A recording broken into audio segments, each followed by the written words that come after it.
Yeah. Great. Good afternoon. The time is 5:06 p.m. on July 6th, 2022, and this meeting of the District of Columbia State Board of Education is now called to order. Due to the COVID-19 pandemic, in-person attendance of this working session is limited to members and staff of the State Board, and our invited guests were not safe. The working session is being streamed live on the State Board's YouTube page for members of the public to attend and observe. The roll will now be called to determine the presence of a quorum. Would you please call the roll? Representative Lopez. Present. Representative Johnson. Representative Johnson. Representative Bernstead. Present. Representative Gasoy. Present. Representative Chang. Present. Representative Wattenberg. Present. Representative O'Leary. Here. Representative Parker. Here. Representative Sutter. Present. Representative Thompson. Present. Representative Reed. Present. And Representative Patterson. Representative Patterson. President Sutter, you have one. Thank you. A quorum has been determined and the State Board will now proceed with the meeting. Welcome to our July 6th working session of the State Board. We have a packed agenda ahead of us tonight, including 2 policy matters the board has been working on for months with OSSI, attendance regulations, and the ESSA amendment on the DC State Accountability System. Before we begin, I want to acknowledge that it was another violent weekend here in the district, and we lost 2 additional young people. So I'd like to ask that we take a moment of silence for the children and their families.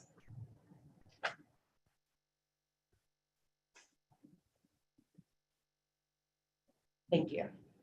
We have much to do to make sure the young people of our district are truly safe in all the places where they spend time, especially when they're celebrating holidays with their families. I'll move on now to an update from members on our search for a new permanent executive director. We are thrilled to have Alex G serving in the interim executive director role. Thank you, Mr. G, for all the work you've already done and will continue to do as we search. The job posting is now live on the DCHR website, as well as on LinkedIn, Indeed, ZipRecruiter, and soon to be posted on Glassdoor. As of today, the board has received 54 applications for the role.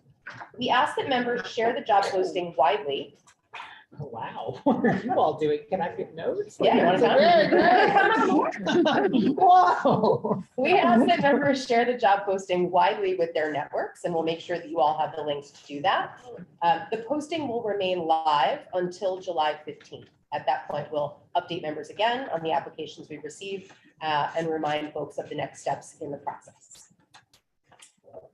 I'm now pleased to turn to our interim executive director for his report. Can we have? Oh, sure. Go ahead, Representative Wattenberg. So I had thought we were going to have a discussion about the job description for the ED before it got posted. So we did not discuss having a discussion. I raised. Yeah, it was raised. Yes. It was considered, and I'll explain why we decided not to do that. The DCHR currently has a moratorium on amending job descriptions. That moratorium is in place until September 30th. We would not be able to even begin the process of amending the description with DCHR until that time. So even if the admin committee were able to discuss and make updates, because job descriptions are the purview of the admin committee of the board, we would not be able to even begin the process until September 30th. That would be asking a lot of our interim executive director to serve for a considerable period of time, both up to the time the job description would be able to be considered, as well as for any time it took DCHR to actually take action on that job description. It could take days, it could take months. The board is also undergoing a turnover this year. It's an election year for members of the board, and so there are 4 seats up for election. We'd like to have a new permanent executive director in place in time to onboard new members of the board when they come on board in January of 2023. In order to ensure that that happens, we need to start the process now. So can I respond? Sure. I just want to say, typically an admin decision of that sort would come to the board. The admin was not set up to be just an internal board that made important decisions and everything back to the board. I just want to say that. So let me just stop there for a second. The bylaws of the board give the purview of job descriptions to the admin committee and the job of hiring the executive director to the president of the board. So we're working within the bylaws. I'm sorry, the board doesn't get to vote on the executive director. The board will absolutely be consulted on the decision of who is going to be the executive director. But if you look at the actual job description, the executive director reports to the president of the state board, and hiring the executive director falls to board leadership. So last time we voted on the executive director, so you're saying we're not going to do that? We are not that far along in the process yet. What I can say is that we did make a decision, we at the leadership level did make the decision to go with the existing job description because of the timeline. One final comment will be quick. I know the timeline, I know that the issue with the moratorium on job descriptions is very problematic and it's entirely weird to me. But here's what I want to say to all of us, which is we are a very different board today than we were when we hired John Paul. And that is to give a lot of credit, both to John Paul, to the staff, and to this board and the last board, that we have changed a lot in these times. And so the description of what we need is not necessarily the same. And I would argue it should be different. And so that's why I'm concerned that we're basically hiring according to a job description that was pretty carefully put together, I think 7 years ago. So that's very problematic. So what I would ask is that there be some discussion about how to take that into account. I mean, maybe it's in the interview questions. Maybe it's in, I mean, I can say for sure it's something I would think about when I was making a vote. Yeah, so I appreciate that. I'm going to say one thing, then I'm going to turn to Vice President Thompson. In discussions at the leadership level and with the admin committee, we talked about ways that board members would be involved in the process. We also talked about how to get the student board members involved in the process, and we ran that through DCHR. We also talked about the fact that we would make clear to all applicants who moved ahead in the process that the job description, what we were working under, is one that has existed for 7 years and would likely require revisions, and that we expect that any new permanent executive director would work with the admin committee of the board to revise that job description and to submit that to DCHR for approval. So it is something we are going to make clear to all possible applicants who move ahead in the process. So here's the last. I want to turn to Vice President Thompson, then I'll come back to you. So the place actually for discussion about this is when we give our reports, and we plan to do that. I have to do an admin committee report. And so I want to make sure that we have time for all of the members to discuss this, because that was our intention. And we can make clear like what we've been communicated through DCHR, both from previous requests at working sessions, and we can stick to all of the things that I know we're going to talk about tonight, because we have some important matters. So I just want to make sure that it's understood that there's space for this conversation, and the point where there's space for this today is when we do the admin committee report, so we can share all of our thinking, we can share all of your thinking, and everyone can share all of this. That's great. I'll save my final comment for that. Thank you. Okay, we'll add time to the agenda for the admin committee report so that we can have that discussion. I'm going to now turn to interim executive director, Alex G. Thank you, President Sutter, Vice President Thompson. So a few things that I just want to note for the full board. One, I am starting the process related to the fiscal year 2024 budget. So that's going to be happening over the course of the summer. I imagine that there will be things that I will reach out to you all about, things that the state board might like to see funded in fiscal year 2024. So just kind of a plug for that. The second thing is leadership and I've had the discussion about engagement sessions of the state board coming up before the end of the current fiscal year. And we've landed on the possibility of doing a kind of back to school type engagement session that might allow multiple committees to engage on topics of their interest. So I know the assessment accountability has some stuff they'd like to engage the public with. I know advocacy and outreach does. I know education standards does. And I know board governance does. And I think that amongst those 4 committees, we kind of think that all might be at a place in early September, post Labor Day, to start some sort of discussions in a larger state boards type gathering where we can have community members and things like that come. So that's just an update to you all that will probably be moving forward on that. I have also been in contact with both Chief Student Advocate Dan Davis, as well as Ombudsman Serena Hayes, about bringing their offices into the discussion too, so that we make sure that it's kind of inclusive of all 3 state board offices. So that's another update. I know the Education Standards Committee is aware of this. There is a roundtable next Thursday on literacy in the District of Columbia. President Sutter will be presenting testimony on behalf of the state board. For members that have specific kind of comments or piece of information that they'd like to be considered for that testimony, like please let us know. It's my hope that we'll have draft testimony for your eyes to review by the end of the day on Monday, before we have to turn that over to council in advance of the literacy roundtable at 10 a.m. next Thursday. I thank the 4 representatives or members who have already reviewed the student representative applications.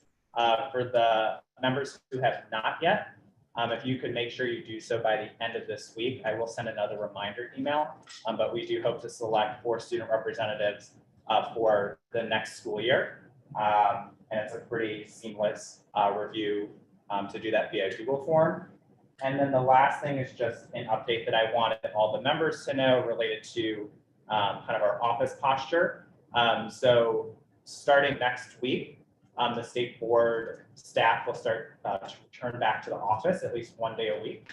And so we are moving towards a more hybrid posture. And in conjunction with that, at least through the summer, we are going to be instituting summer Fridays. So starting at 2 p.m. on Fridays between 4th of July and Labor Day, state board offices will be closed starting around 2 p.m.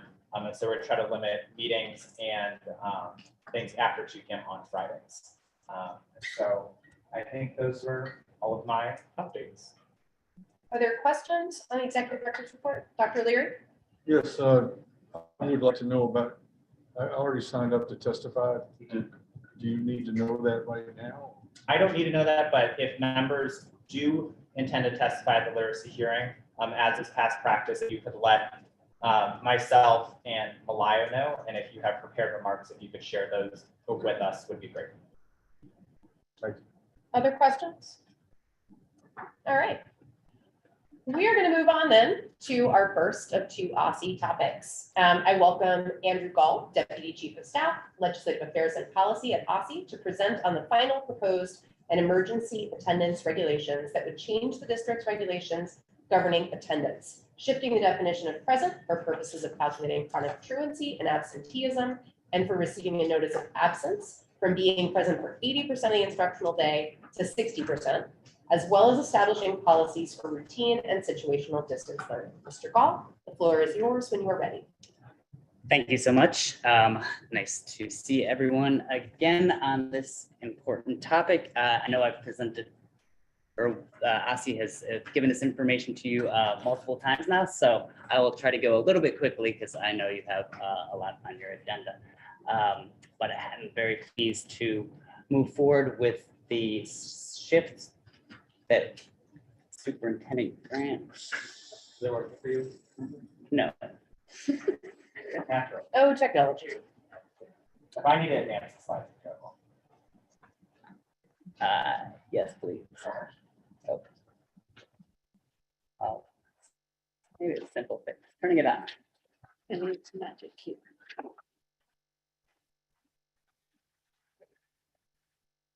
No, we're not. No, not. There we go. Okay. So quickly just want to go over the timeline of what brought us here today, review what is actually in the regulation, the changes, and present the information that is in the resolution and the equity statement. So you should have both a copy of the slides in front of you. You should also have a copy of and that's the black and white copy. You should also have a copy of the equity statement and the resolution itself. And then if there are any questions, answer those. Next slide, please.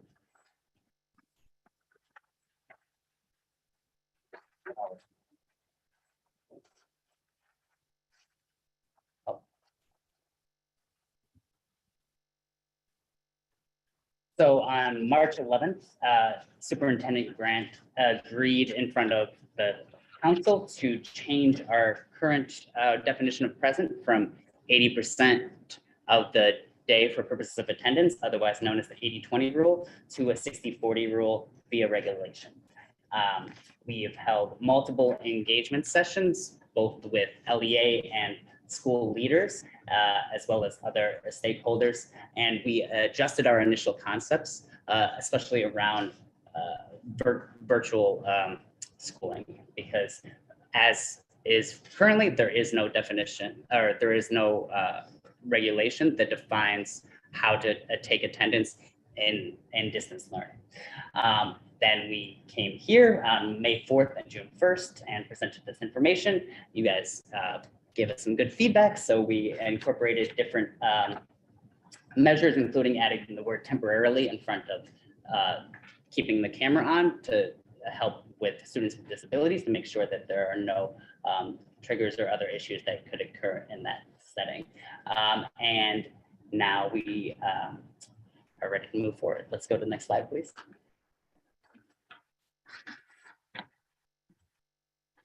So there are 3 goals with our attendance regulation. First, we are switching the definition of present for purpose of attendance from 80% of the school day, the instructional day, to 60% of the day. The current bar of 80%, both the state board, superintendent grant, and multiple stakeholders said was too punitive, especially for high school students with block scheduling, as it would count them as absent for the day for missing their first class. And so this shift will allow resources to be better focused on students who are missing the entire day or most of the school day. And so that is a goal that has broad support across everyone that we have engaged with. Secondly, we wanted to codify parameters for governing distance learning. As I mentioned, there are currently no parameters around distance learning. And so we wanted to make sure that we were striking the right balance to make sure that there was space for innovation in this, while at the same time providing the instructional integrity and safety guardrails to make sure students were getting the educations that they need. And third, during public testimony, we both here at the state board and in front of council, there were advocates that suggested that our current regulation language was a bit inconsistent and lacked clarity. So we added some terms throughout the chapter to make sure that it is clear what we are talking about when we are defining present and absence. Next slide, please. So the most significant changes, shifting from 80% of the instructional day to 60%. I want to be clear about this, that this does not impact referrals to CFSA or other district agencies. This regulation does not touch grades, graduation, or promotion. All of those things are separate and aside from this. This is something that I know there was a little bit of confusion on, so I just wanted to be clear on that. Number 2, routine distance learning. Schools will have to submit attendance plans that identify whether modules are synchronous or asynchronous, meaning whether the student is talking to the teacher in real time or not. They will need to have at least one synchronous module every day. They need the preserve attendance records so ASI can verify. They need to communicate supervision expectations to parents. Also, a student must be visually verified for synchronous modules, and this is in routine distance learning, I should clarify. Visually verify synchronous modules, meaning camera on, and complete an output to be marked as present. In situational distance learning, schools must make one-on-one contact with the student, so that's not quite as prescribed as in routine distance learning, and the student must complete an output to be present. Schools must also preserve attendance records, just as in routine distance learning, and communicate supervision expectations to parents. Finally, as I mentioned, we wanted to make sure that there was clarity around some of the definitions. So one example of that was adding full day before absence in multiple places, including for SST referrals. So those are the significant changes that this regulation does. And next slide, please. So we shared the draft language last time we were here. It's basically the same as last time. There were just a couple of minor tweaks since then. So as I mentioned, we added the word temporarily in front of attendance to make sure that we are accommodating for students who have different learning differences that may not be appropriate to have the camera on the entire time. We also added or guardian after parent in a couple of places that were missed in the original draft to try and be more inclusive. The definition already said under parent that it included guardian, but we felt like it was clearer and more inclusive to add or guardian everywhere where parent is in the regulation.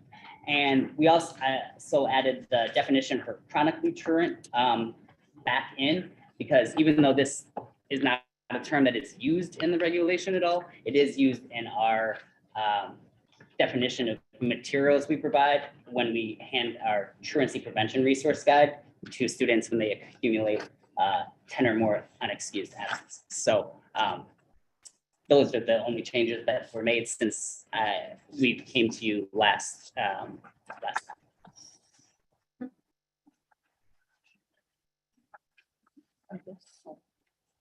And in front of you, you will find the resolution and equity statement. The equity statement states the shift from 80-20 to 60-40 will be more equitable to students who lack access to private transportation and to students in virtual schools.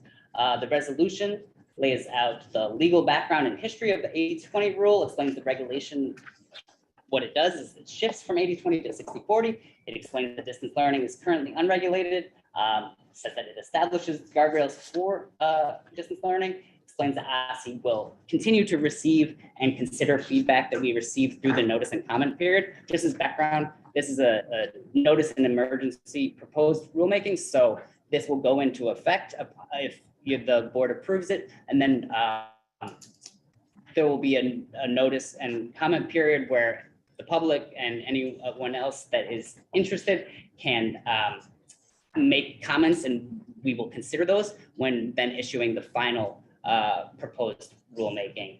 So, and that can be a period of up to 120 days for the emergency and proposed. So hopefully that's clear. And then finally, it says that it approves the regulation. Next slide.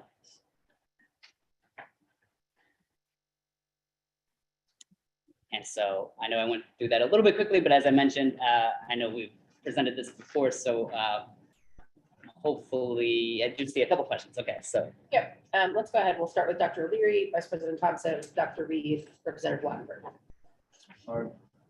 I want to thank ASI for getting this done.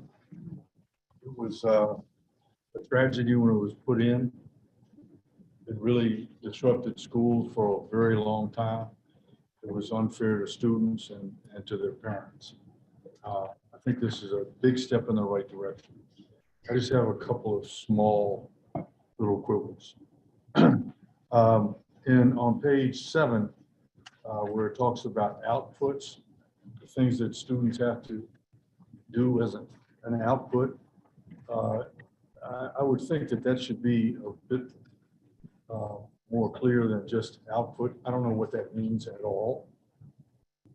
And as a teacher, I don't know, is there a definition for what an output is? Is that turning in a piece of paper with their name on it? Or is it doing an assignment or whatever? I think that needs to be defined. I don't know if it needs a discussion. I just think that it.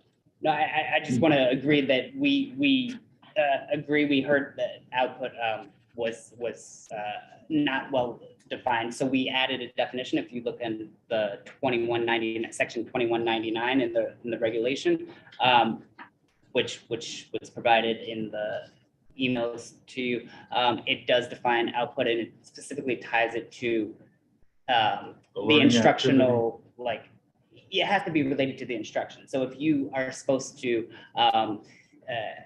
write an essay on colonial America and you draw a picture of your family, that will not count. So, Okay, I just, that's fine. I just wanted. Yeah.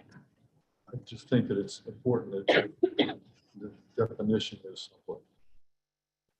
The other thing is on page 8, where it talks about added for guardian after parent. A lot of our students, I don't know what a guardian is. I mean, I know what a legal guardian is, and I know what a parent is, but a lot of our students are not taken care of by legal people. And I think that the concept of caregiver might be something to be thought about. Do you understand? I do, sorry.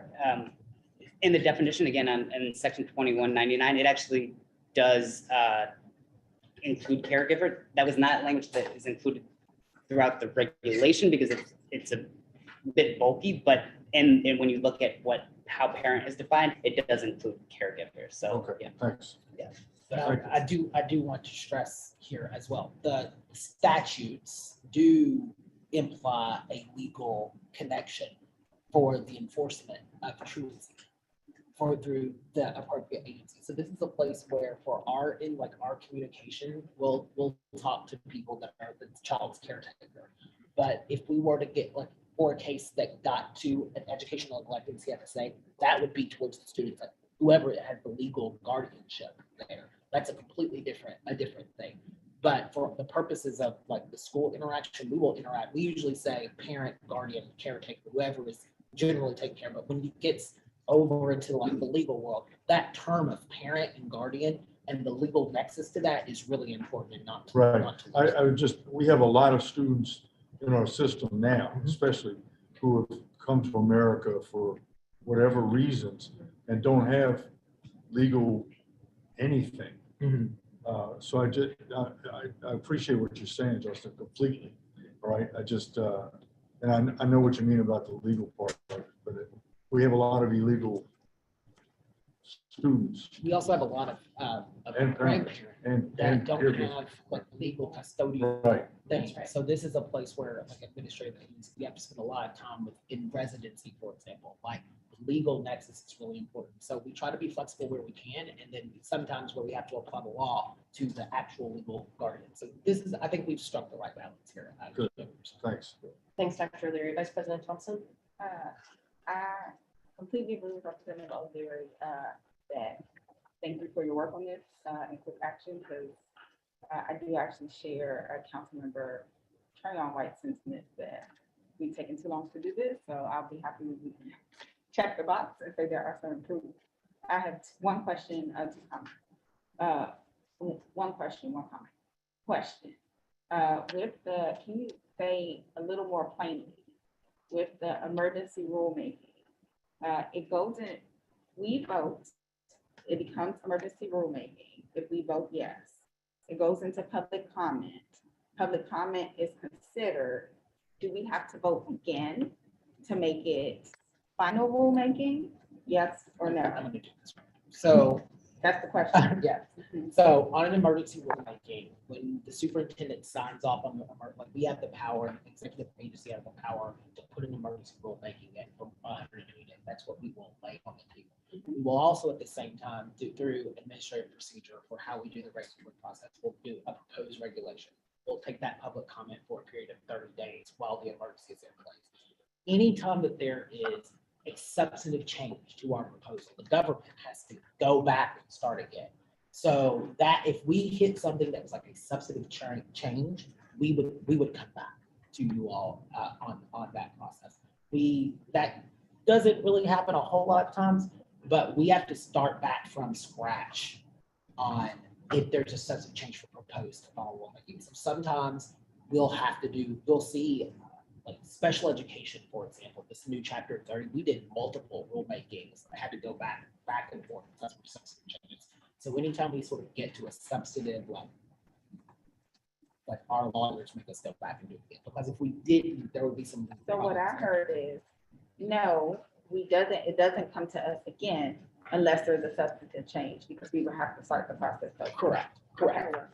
Um, We've, in my 6 years of being here, we have never had to do that, to my record. I don't know. No, that was fine enough. That makes sense. All right, my comment. One of the things that Councilmember White raised, and I think the staff passed on, was if we could just do, and you started to do this in the presentation, some type of crosswalk for all the changes so that people are familiar, because most people are not looking at the statutes, going into the rulemaking, but attendance is something that people interact with frequently. So if there's just something that's, clear, simple, plain at the end, that says, here are the changes, here's what's substantially changed, that would be awesome. I think that's something we could deliver even better than a crosswalk. There are comps team, like we could do some sort of graphic like we do. So we'll, is in the office of the chief of staff, so we'll figure that out. And in our last presentation, there was a side by side, if that, so maybe we can just spruce that up. That's all. Dr. Reed. Okay. Now I have 3 quick stuff. Okay. So thank you for doing the equity statement. I noticed that for the most part, transportation and the virtual schooling or distance learning are considered for equity, but I'm also wondering if the piece that you mentioned in your slides about grades, graduation, promotion, and referrals to CFSA could also be thought about and added related to how this rulemaking produces equity in that light. That kind of thing. I mean, it doesn't change. So referrals to CFSA are currently based on full day absences, and they would continue to be on full day absences. So it doesn't actually change that. I guess my overall thing is like, are there more pieces of equity related to this rulemaking than transportation and attendance, or I'm sorry, virtual learning? That was just kind of a thought that was bouncing around in my head. We could go back and cite some of the data around chronic absenteeism truancy, which skews towards which groups skews towards if we wanted us to make that a I was just curious, like things like graduation and grades are like impacting maybe students in my ward more than another ward, and also the people attendance. So I mean, you don't have to, but I was just kind of thinking about that when I was reading the statement. I was like, perhaps do more equity. Okay, that's one piece. I would like to see if you can just send the or show the full, and you have to now, but like show the full language related to the temporary viewing of the student, just like I just want to see it and what it looks like. That you gave us the rate your slides. And then I guess my third question is, and I'm not sure if it goes here, what do we do with Councilor Trayon White's comments related to, is it a tardy or is it a full absence if a student comes less than? I guess that would, maybe I'll go first, and then you can fill in my detail that I missed. So I think there was a little bit of a misconception for there's no tardy in the regulation in the system. There is something considered partial presence, which could be tardy. It could also be leaving early. It could be missing class in the middle of the day. So just to clarify that, and his proposition would change the rule from 80-20 to like 199. And just as I think 80-20 was decided to be a little bit on the too high of a scale of things, I think 1 in 99 would be flipping in the other way. That would really not be appropriate either. Yeah. So one thing is like, I think that, and I wasn't in the conversations with Councilmember Trayon, but the issue with tardies is like, that's not exactly in the statute, right? Like our purpose is like for daily collection of attendances, like our tardies are usually, I would give a kid a tardy if they were late to my class after the bell. That's a tardy. You could also get tardies, like tardies to school, but you would also be tardy to Dr. O'Leary's English class, right? Because you were tardy to school. So we don't have regulations on what is actually inside from class to class. I in the school definitely, building. and I don't want to interpret his thoughts, but from what I read from his proposal, what he withdrew, was it seemed like just giving students credit for showing at some point in the day to say they were present. So I guess it was often primarily related to that. So I think what we were saying there is that because we are required to provide one daily value for attendance that is also used in our accountability system, we do reporting on progress, like the sort of show up and show your face and then dip out might not be to sort of like a good standard of using those practices. Like we do believe that 80-20 was too high of a bar.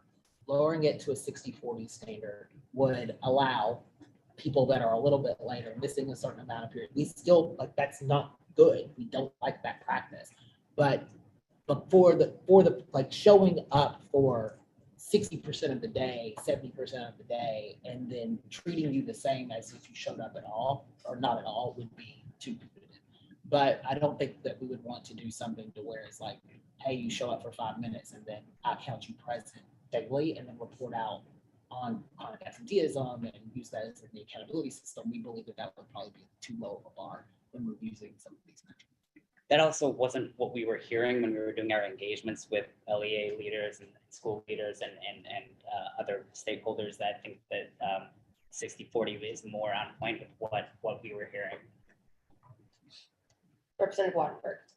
Yeah, so first of all, I really appreciate the work you did to amend it and to try to clarify things. I will say, I thought I fully now understood the purpose of this, and now I'm completely confused again. So Oh, no. I apologize. Well, let's try to unpack I that. thought that the purpose of this was, first of all, it's not, okay, we're changing to the 60-40 running, right? It will not have an effect on how a teacher grades you. That's a different thing. Correct. I thought it did have an impact on CFSA, but part of the whole point here was that we wanted to be able to provide a caseload for CFSA that was more appropriate. That is, if you're late, that doesn't necessarily mean you should call CFSA. But you say that's not. No, so it's full day absence for referrals to CFSA or other district agencies. So- Above age 13, it's two different ones. For 13 and below, it's to CFSA. Sorry, I'm interrupting. You were going to say. So what does full day mean? Does that mean if I'm 1 minute late, I get reported, or it means I don't get reported? If you don't show up at all, Ruth, So I Even only 1 get minute would- reported to CFSA if I don't show up for 1 minute. if you don't show up at all, full day, unexcused, 10 times under the age of 13, Okay. that's a very high bar. It's like you don't show up and nobody knows why.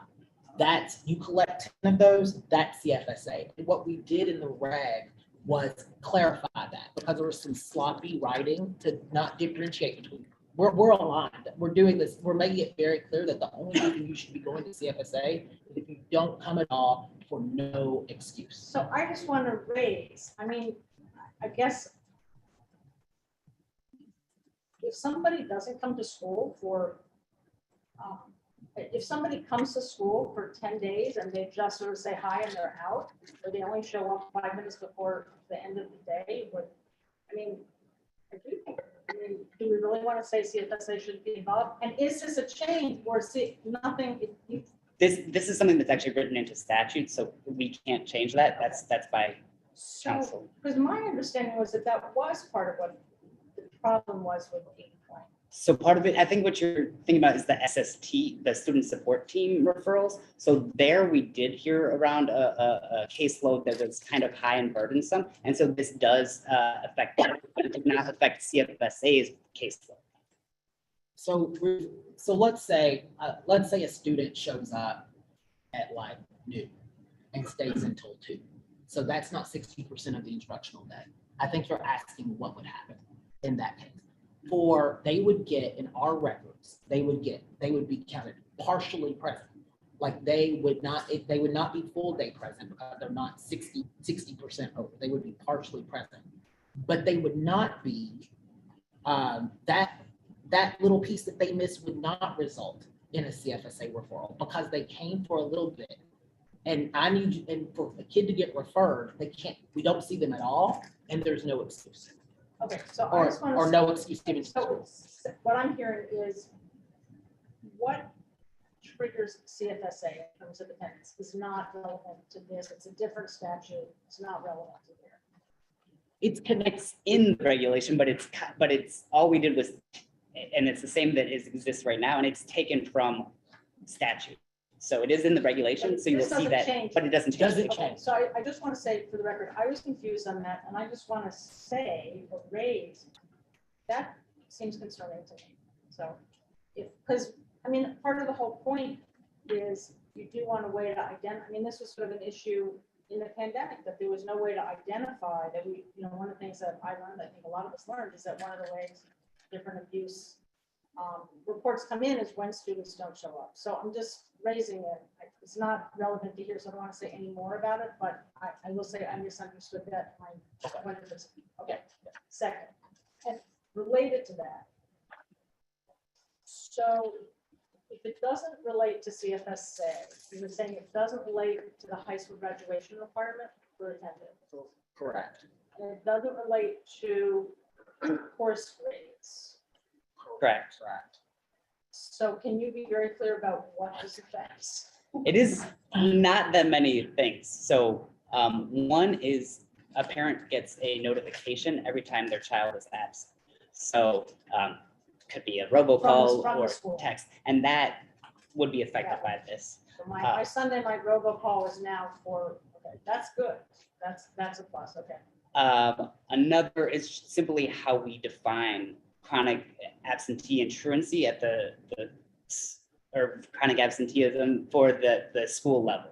So And that's what, does that have any effect other than the accountability, it goes into our attendance report. So we were. Does that have any effect on anybody? Well, we would like to think that our reports are. We're drugging the council to talk about it a lot. But I mean, we believe that data reporting is really important. I think we've And I'm been, not saying it's not, yeah. don't misunderstand me. I'm just, I think- reports are important. but remember You the- talk to council. the- So- yeah, the impetus to this was this argument that I think had like some truth, and we've talked about this, is that there was this understanding that, oh, to heck with it, I won't show up a little bit if you have this 80-20. That's the problem that we were most directly trying to affect. And that's what, let me just push one more time, because so the 80-20 thing means I, as a parent, I'm not gonna get my robocall. As a student, what is it on my report card? It says sort of number of attendances and it won't be low anymore. Is that? We don't define how report cards, we don't, So from the but student- they might. So can I interject for a second? Yeah. So in a 6-hour school day, if I was absent for 20% of the day, I'm absent for roughly an hour. Given metro delays, that's not unreasonable. Kids could be an hour late to school, dropping off students, whatever. Now the definition means I can be 2.5 hours late and still be counted present. That, I think, makes a huge difference for one, students' willingness to go to school if they are going to be counted as present and still get to be there. So I think that's that's the impact I'm seeing from this, is that an hour delay, which may happen to me especially as a high school student, is now not going to affect me. I can still go to class and be counted as present for the day. What I'm asking is, what was the effect on the student? Because I thought the effect on the student was that it had an effect on their CFSA, that it had an effect on their grade, but we determined that earlier. So that's my question, is from the point of view of the student who was not going to come to school because it counted, how does this better that effect? It's better for the school in terms of their report. It won't look so like there's so many absences, but I'm not getting why it would, what it is that. Go ahead, Vice President Thompson and Dr. O'Leary, and then we're going to wrap up this because we're 20 minutes over. So I brought this up as a chronically late person. If you are telling me that if I'm an hour and 15 minutes late, I'm not coming. Like as a non-fully formed brain as a young person, it's like, what's the point? And you don't want young people to do that. So from a standpoint of attendance is good, because in order for me to instruct you, I kind of need you to be present. That makes a huge difference. The other place where it is not in statute connected to CFSA, but does matter from the places you raised. As far as during the pandemic, we figured out that we weren't identifying when there were issues with students. When we think about SST referrals, attendance counselors, who they are paying attention to, if we lower the bar from 80-20 to 60-40, the people like me, they're not going to be paying attention to me. That gives them more bandwidth to pay attention to the person that shows up for 2 hours out of the day. So, right. And so the idea is that because I now have more capacity to focus on the people who have more acute cases, I can raise the flag and say, hey, something's wrong because so-and-so is really only showing up 2 hours. And then that's how other services are That's the triggered. kind of stuff that I would like to see like in the equity state. Right. I think that's helpful for people to see beyond the transfer, like, spell it out. Yes. And the rest. So it's not, And like, I want to yeah. separate, which I think you all did a really good job of separating some of the other things out, but separating out like what is in statute and we can't change, and just like how schools work. And to your point around how does this affect the student, that's those connections. So you want us to, I think we can fix that. It's like, we want to be, and I agree, and I think we said this in our testimony, is that the biggest driver of attendance are kids that we don't see at all for no reason. Right. When chronic absenteeism, truancy track so closely together, to me, 80-20, 60-40, I mean, we had this conversation before. Yes, it matters in sort of your behavioral case, but if we were to make a dent in attendance, you need to be engaging, in my view, ninth grade repeaters who have really bad attendance. Like, that's a lot of the driver of bad attendance. We have some good data and our attendance report to support that. But yes, that is what we would like to do, is that you need to be engaging instead of fighting with kids and families who you see in front of you. Schools need to be reaching out to people that they've not seen it all and they don't have use. Yes. Do you want to say something, Dr. There? Yes, because I was in this every day, right? And those students who couldn't get to school on time would, for whatever reason, having to take their siblings to schools, transportation, blah, blah, blah, blah, were penalized completely by the 80-20 rule. I think that if this 60-40 doesn't increase attendance in the schools, I'll be really surprised. I think it gives students a chance to weigh things that they couldn't weigh at all with the 80-20. That will be something we would be able to take a look at. Representative Chang? Thank you. I understand that this is a interrelated but not directly part of this conversation, but I think for me to better understand what the longer term plan is, we're still understanding that we still want our students to be in the classroom as much as possible. So I think my question is, separate from this particular thing that we're talking about, what's HOSTL's plan to support, reduce these inequities, improve access to transportation, for example, one of the areas you cited, but how are we actually supporting our students to attend? Yep. So I've been deeply involved with the attendance stuff behind the scenes for a really long time. And I mean, I think fixing this 80-20-60-40 rule, this took up so much airtime in a lot of forums with council, took up a lot of airtime in everyday council where people could do a lot of sort of the engagement. I think on sort of the other issues, one of the things that I think would help is really looking at, so the regulations say that schools have to have a sort of attendance person responsible for things, like what do those people do, and like what makes that person good, like what knowledge, skills, and mindsets do you need to have to be really good at engaging families on attendance issues? Are there protocols for our SSTs? Like thinking about the guidance that we provide in some of those interactions with families, I think would be pretty powerful. We on transportation, we do hear that transportation, of course, is a barrier for us getting to our jobs every day and also our students there. I hope we did see some innovation in sort of the for-hire vehicles space in some of the programming that we did out of the executive branch. to get some kids to school, more kids to school. I think, you know, we're thinking a lot to how we can improve our transportation services that we provide for students with disability at OSCE. That's a really big challenge. I think there's some things that we can do that are in our locus of controls as inside the schools, but then I also think that it's, you know, we're a part of it. The schools are a part of a broader city, and we have to be able to discern those. The third thing that I would say is that our attendance issue, like you all, you know the data, like nearly a third of our kids are currently absent and truant in the city. And I think that this is, you know, we have hearing after hearing after hearing, and everybody goes, the sky is falling, oh my gosh, what are we gonna do about it? You have a problem this big, you have to start somewhere. Like, what's the base hit intervention that we can do to build some momentum? Like, our trajectory on attendance was going this way. I would be happy for it just not to go up next year or come down just slightly. That would be a win.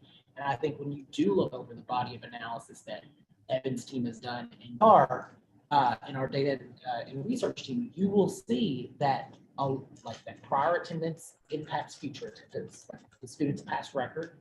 And we see a lot of middle school kids who had good attendance. And then have really bad attendance in high school. So there's something about that transition. And if you have to repeat the 9th grade, your attendance is abysmal. And to me, those are the places where you should be paying a lot of attention. It's when and those are concrete groups of kids that you can engage and grow out. What can we do from the SBOE side to help with the next So step? I think you can focus the conversation instead of just going, like, now that we've got 80, 20, 60, 40 out of the way, and that sort of like distraction, like keeping people disciplined on which group of students, like, and how do you do that in a targeted approach to sort of like make some momentum on this issue. I think that's, and also it's expectations. You have to, like, you're not going to learn if you don't come to school. There's no shortcut. And we need schools to be providing the kind of learning that entices students to come to school. I want to be mindful that we are now at almost 6 o'clock, and we were not meant to be quite this late in the agenda at this point. So I want to wrap this up and thank OSCE for your presentation again. I want to thank you for the changes here. We did share with you the feedback we got from Councilmember Tran White's office, so I suspect that you will, during the excuse me, public comment period, hear from the council member staff, as well as from others that we have heard from at the board about things that they still would like to see addressed when it comes to attendance in the district. I think we all agree this is a good start, but it is not the totality of the kind of changes we hope will take place. And we look forward to presenting this at our public session on July 20th for a vote by the board. And we will call those edits not substantive edits here, although they were very thoughtful and substantive, but when we will update this for we will vote on the equity statement. Okay, the equity statement. And I think we wanted to add a line a little bit more about deeper focus on students that we don't see. Thank you. All right. And when should we expect those, just so we know to look at our inboxes? By the end of next week. Okay, thank you. We'll look forward to that. All right, we are going to move on to our statewide accountability amendment. And just for members of the public who are watching, we have a few folks attending virtually today, and Evan Kramer is one of those folks. So we'll turn to Evan Kramer, Interim Deputy Superintendent from OSCE, to summarize the state accountability system revisions in the proposed state plan amendment, as well as to share any public comment received on the proposal to date. Mr. Kramer, you can begin when you are ready. Great. Thank you all so much for having me, and I'm really sorry I can't be there with you. But it is better than I'm not. Can you all hear me? Can you hear me okay? Can we turn the volume on that one?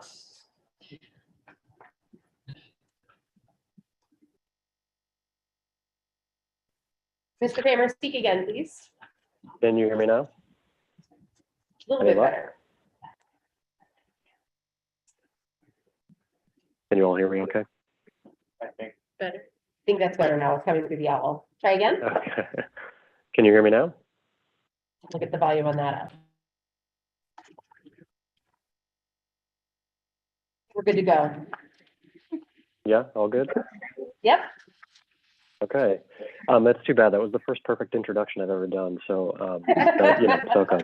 I'm really sorry I can't be there with you all. I'm very under the weather, and so it's good for all of us that I'm not. But I'm really excited to be chatting with you all this evening about our proposed ESSA accountability plan revisions.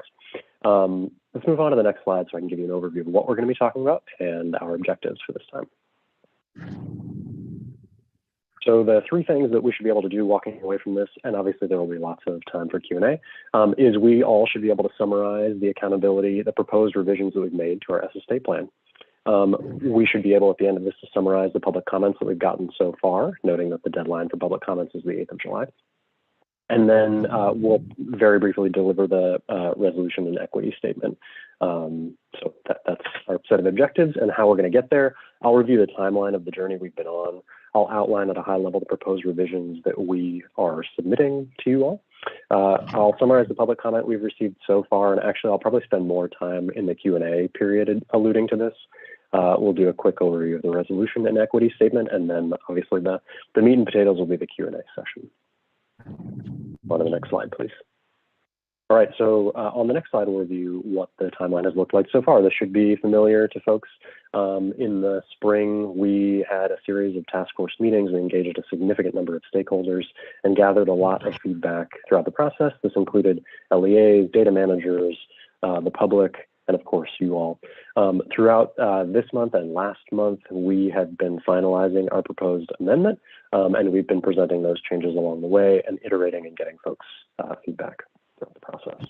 And again, later this month, we're excited for the vote and then contingent upon approval of the proposed plan to submit to the U.S. Department of Education for their approval.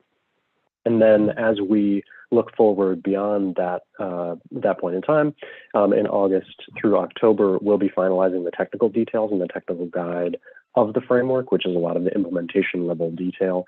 And that will be released as close to the beginning of this school year following this one, so that folks can, at the LEA and school level, can know how they'll be held accountable.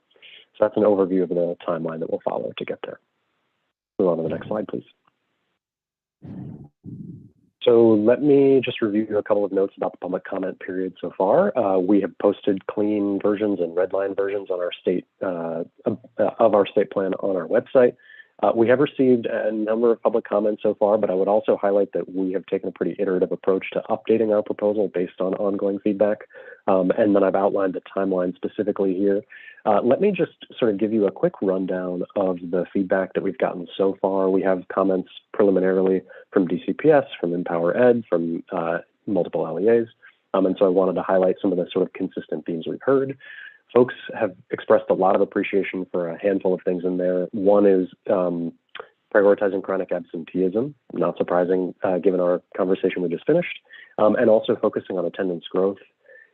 Folks have been appreciative of the focus on 5-year adjusted cohort graduation rate, which reflects the fact that not every student graduates in 4 years, depending on what their academic trajectory has been and their life trajectory has been to the point at which they enter 9th grade for the first time. Lots of support for removing the DC SAT percentile metric.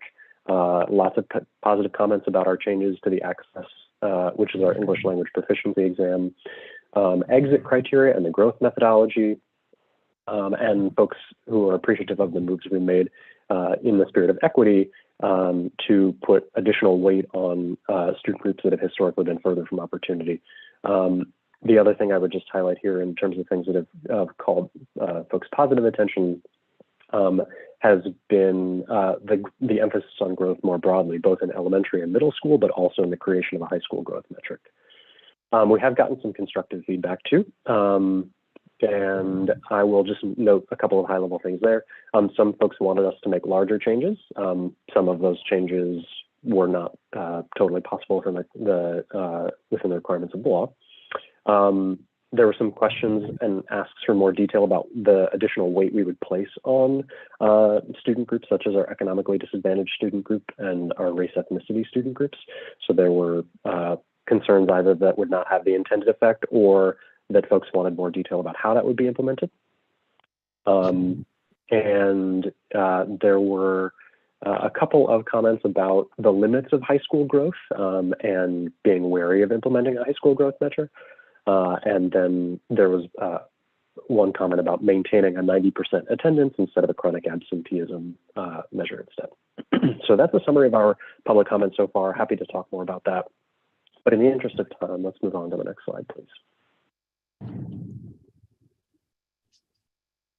I do, of course, want to note for the board that I know there's a significant amount of interest in how we report these results and display them for the public. And so here's an overview of the timeline that we'll use to do so. This should be a repeat. So in the interest of time, I won't read this to you, but we'll let it stand for itself. I do want to summarize our revisions and the rationale for those revisions. So I'll outline the principles that we've used, how we've actually effectuated those changes in our proposal, and then I'll also identify some things that we decided not to change based on feedback and based on the rationale from our stakeholders. So again, our priority focus areas, as we've sort of communicated to you all and the stakeholders from the outset, are to improve equity in the way we measure performance of schools, to reward growth better, both relative to the starting point of a school, but also to relative to similar schools. And then to strengthen our measurement of particular areas, which was around gap closure for students who have historically been underserved, thinking about post-secondary pathways, so college and career readiness, students with disabilities, and also attendance. So those are the priority focus areas. I'd like to illustrate for each of those how we are going about in our proposal achieving those. Next slide, please. So how do the changes that we're proposing actually improve equity? So we are increasing the emphasis, that is the mathematical weight, on students who have historically been underserved, specifically students who are economically disadvantaged and different race ethnicity groups within our system. We are also working on floors and targets. This is outside the scope of the amendment, but will be part of the technical guide and wanted to share with you all. We are adjusting those floors and targets so that they can better balance high expectations with the reality that students start at different points. So the first set of changes we're making. Slide, please. We're also looking to reward growth more robustly in the system. So we have increased the weight on the academic growth measures in elementary and middle school. They are worth more than the achievement metrics, I would note. The second piece that we have done to satisfy this particular principle is we've added a high school growth metric, which will come online in the 23-24 school year.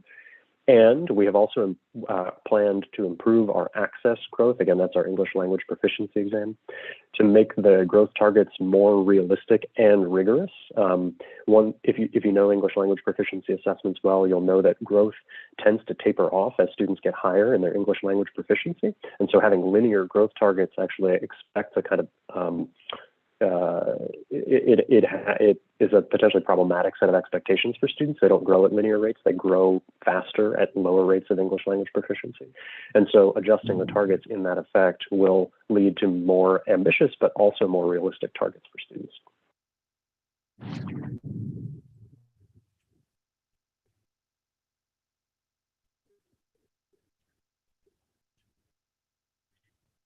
Great. And then I mentioned we had some priority areas that we wanted to strengthen our measurement, and I just wanted to call those out for a moment.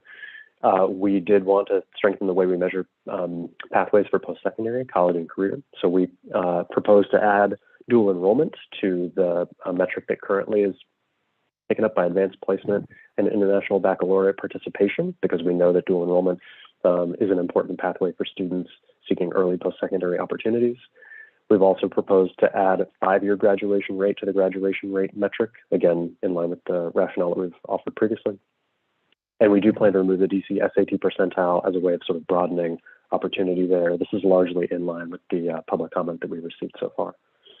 We also mentioned attendance is an area of focus, and so we are adding an attendance growth metric and removing in-seat attendance, and thereby allocating more weight to attendance and to attendance growth specifically. As we've discussed at length with this board, we are reducing the focus on a single summative rating by only including a summative or a final score rather. And then one other way we're strengthening measurement is that while the at-risk category includes overage students, our proposal to transition to an economically disadvantaged student group with a narrower, slightly narrower focus also ensures that the gap closure that we're targeting is the appropriate measure for doing so. that's how we propose to strengthen measurement in these priority areas. Next slide, please. All right, so I feel I owe you all the information about changes that we thought we were going to perhaps undertake, but we ultimately didn't, and I wanted to give you the rationale for not doing so. So we came in and we heard from stakeholders that perhaps including science in accountability would be an important way to incentivize science instruction. We have no disagreement with the importance of science and STEM instruction more broadly. And also there are some challenges to doing so. The data are new. This most recent year is only the second time we've administered the assessment. The data are available only in certain grades, 5, 8, and once in high school, depending on how students take their science courses in high school. And so that makes for some unevenness in an accountability system in a way that, you know, potentially introduces some uncertainty and concern into a high stakes system. So that was the initial proposal and why we ultimately did not reflect that in the proposed amendment that you have. There were also some asks for career readiness measures, for example, industry certifications and credentials. And again, it came down to an issue of data availability and quality because there are so many of them, and having a robust way of validating that information is both labor and time intensive for LEAs, and is not practical at the current moment.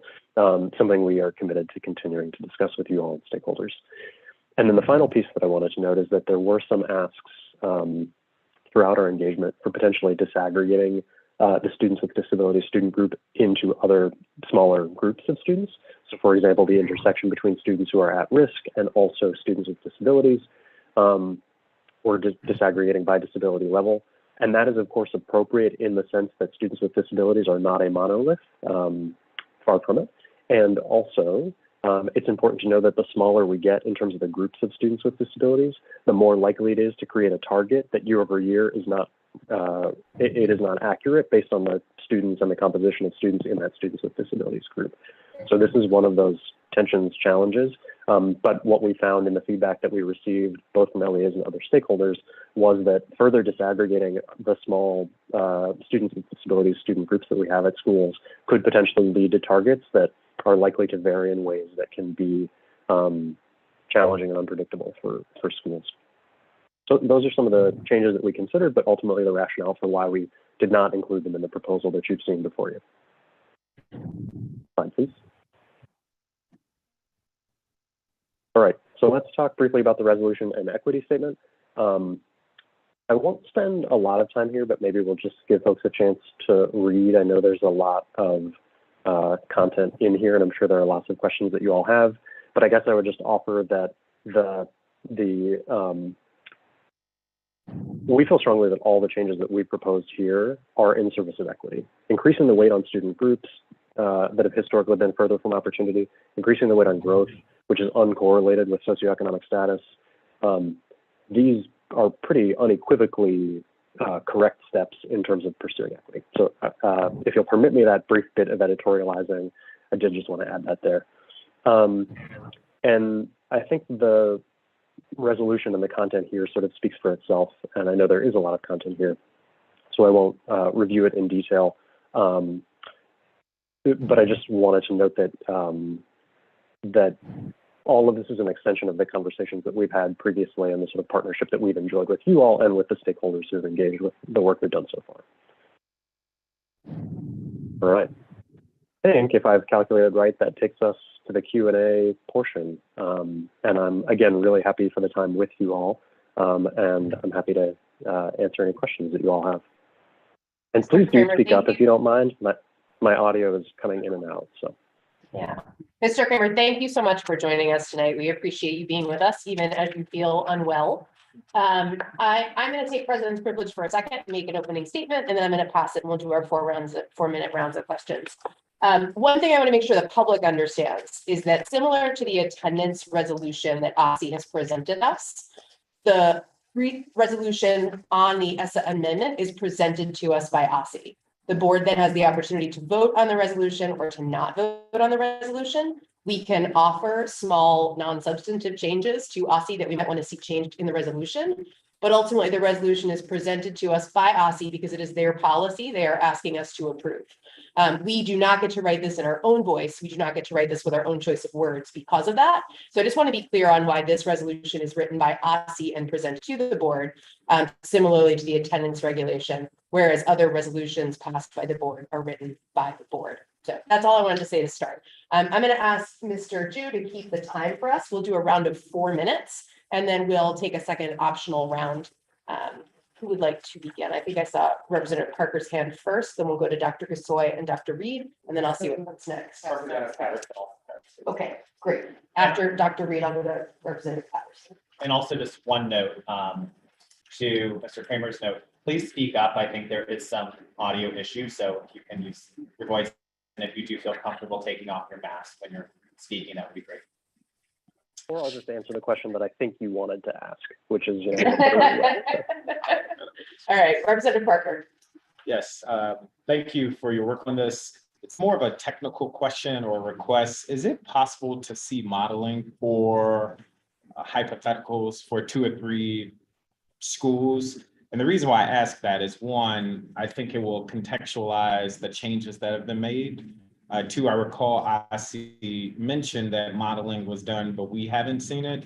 And I would just, again, say, I do applaud the changes in student group weights, although I still raise concern, I don't know if that's the right word, around the student group for students with special needs and the fact that that's remained flat. Given that that has been a key priority for the district for years, it seems as though we're kicking the can down the road on that one. So just that is a point for me. And the reason why I would like to see the modeling is just to see how things shake out for a school that may have a high population of students with special needs versus one that doesn't.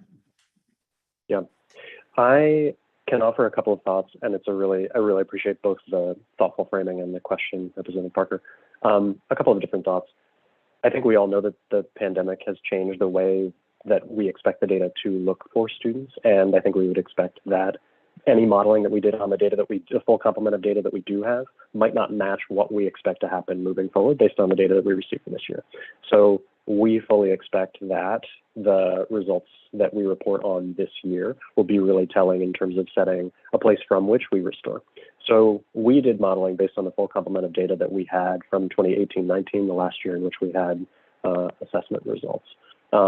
And the results that we modeled on from them with different student group weights, for example, suggested that the changes that we saw mostly centered around 2 different things. One, schools' overall performance changed when a couple of things were true. One, when they had a student group in particular that performed very differently than the rest of the school. And actually, that's a sort of desirable outcome in many ways. The second thing that we saw was that when there was a situation in which a school's performance was, or a school's composition had changed significantly year over year. That was another case where we saw changes in performance. So to your question about can we see modeling, I would want to take it back, would want to talk with our team and the superintendent. And also I would be wary of making any conclusions about the modeling that we do have because of the way in which I expect data to look different this year based on the pandemic and asymmetric recovery. And then your second question about students with disabilities and kicking the can, this is something we engage with stakeholders extensively on about whether increasing the weight would sort of do the right thing by putting both increased focus, but also increased accountability on students with special needs. And I think there are sort of 2 competing challenges here. One is that, yes, of course, increased weight means that folks will have greater incentive to serve students well. And also, we know that the pandemic has been in many ways especially challenging for delivering, accessing instruction for students with disabilities. And so putting additional weight now when we're in a posture of recovering and moving toward restoration feels like it may actually disadvantage students with disabilities rather than providing them a firm footing from which to recover. And so it is a tension. This is a challenging and a sticky issue. And I do not, there's not a dominant policy to take here, but I do just want to acknowledge both the rationale for our decision and the costs on the other side of it. Yes, thank you for that. In the last 20 seconds, I totally hear you on the data. It's less about a specific school and more about trends. And I would say to your latter point, I think our posture should be holding schools accountable, especially now for students with special needs, for exactly the reason you mentioned. So one thing, Yep. I know this was expired, but I did want to provide a little bit of context because I know in one of the conversations that the superintendent's had with a particular board member, there's been this question around why not raise the special ed weight a little bit more. And what the superintendent, the way the superintendent conveyed this was that there are many policies at our disposal on special education. And yes, we have made special education a real focus for OSCE, some of the work that we're doing on training and supporting schools. We're putting in place a new monitoring framework for students with disabilities. I think this is a place where would be very interested in talking to the board more about these other opportunities that we have outside the accountability system, instead of sort of cranking up this weight and looking at some of the other tools at our disposal. I think our work over special education micro credentials and training is actually really powerful. I think getting our Chapter 30 regulations in place and making sure that people brought those up to date, training our schools on those things. We think that those are actually some of the foundational pieces here that will hopefully improve practices other than our accountability system. Thank you both. Representative Gossoy. Thank you. And thank you for the presentation and for being here. So where to begin?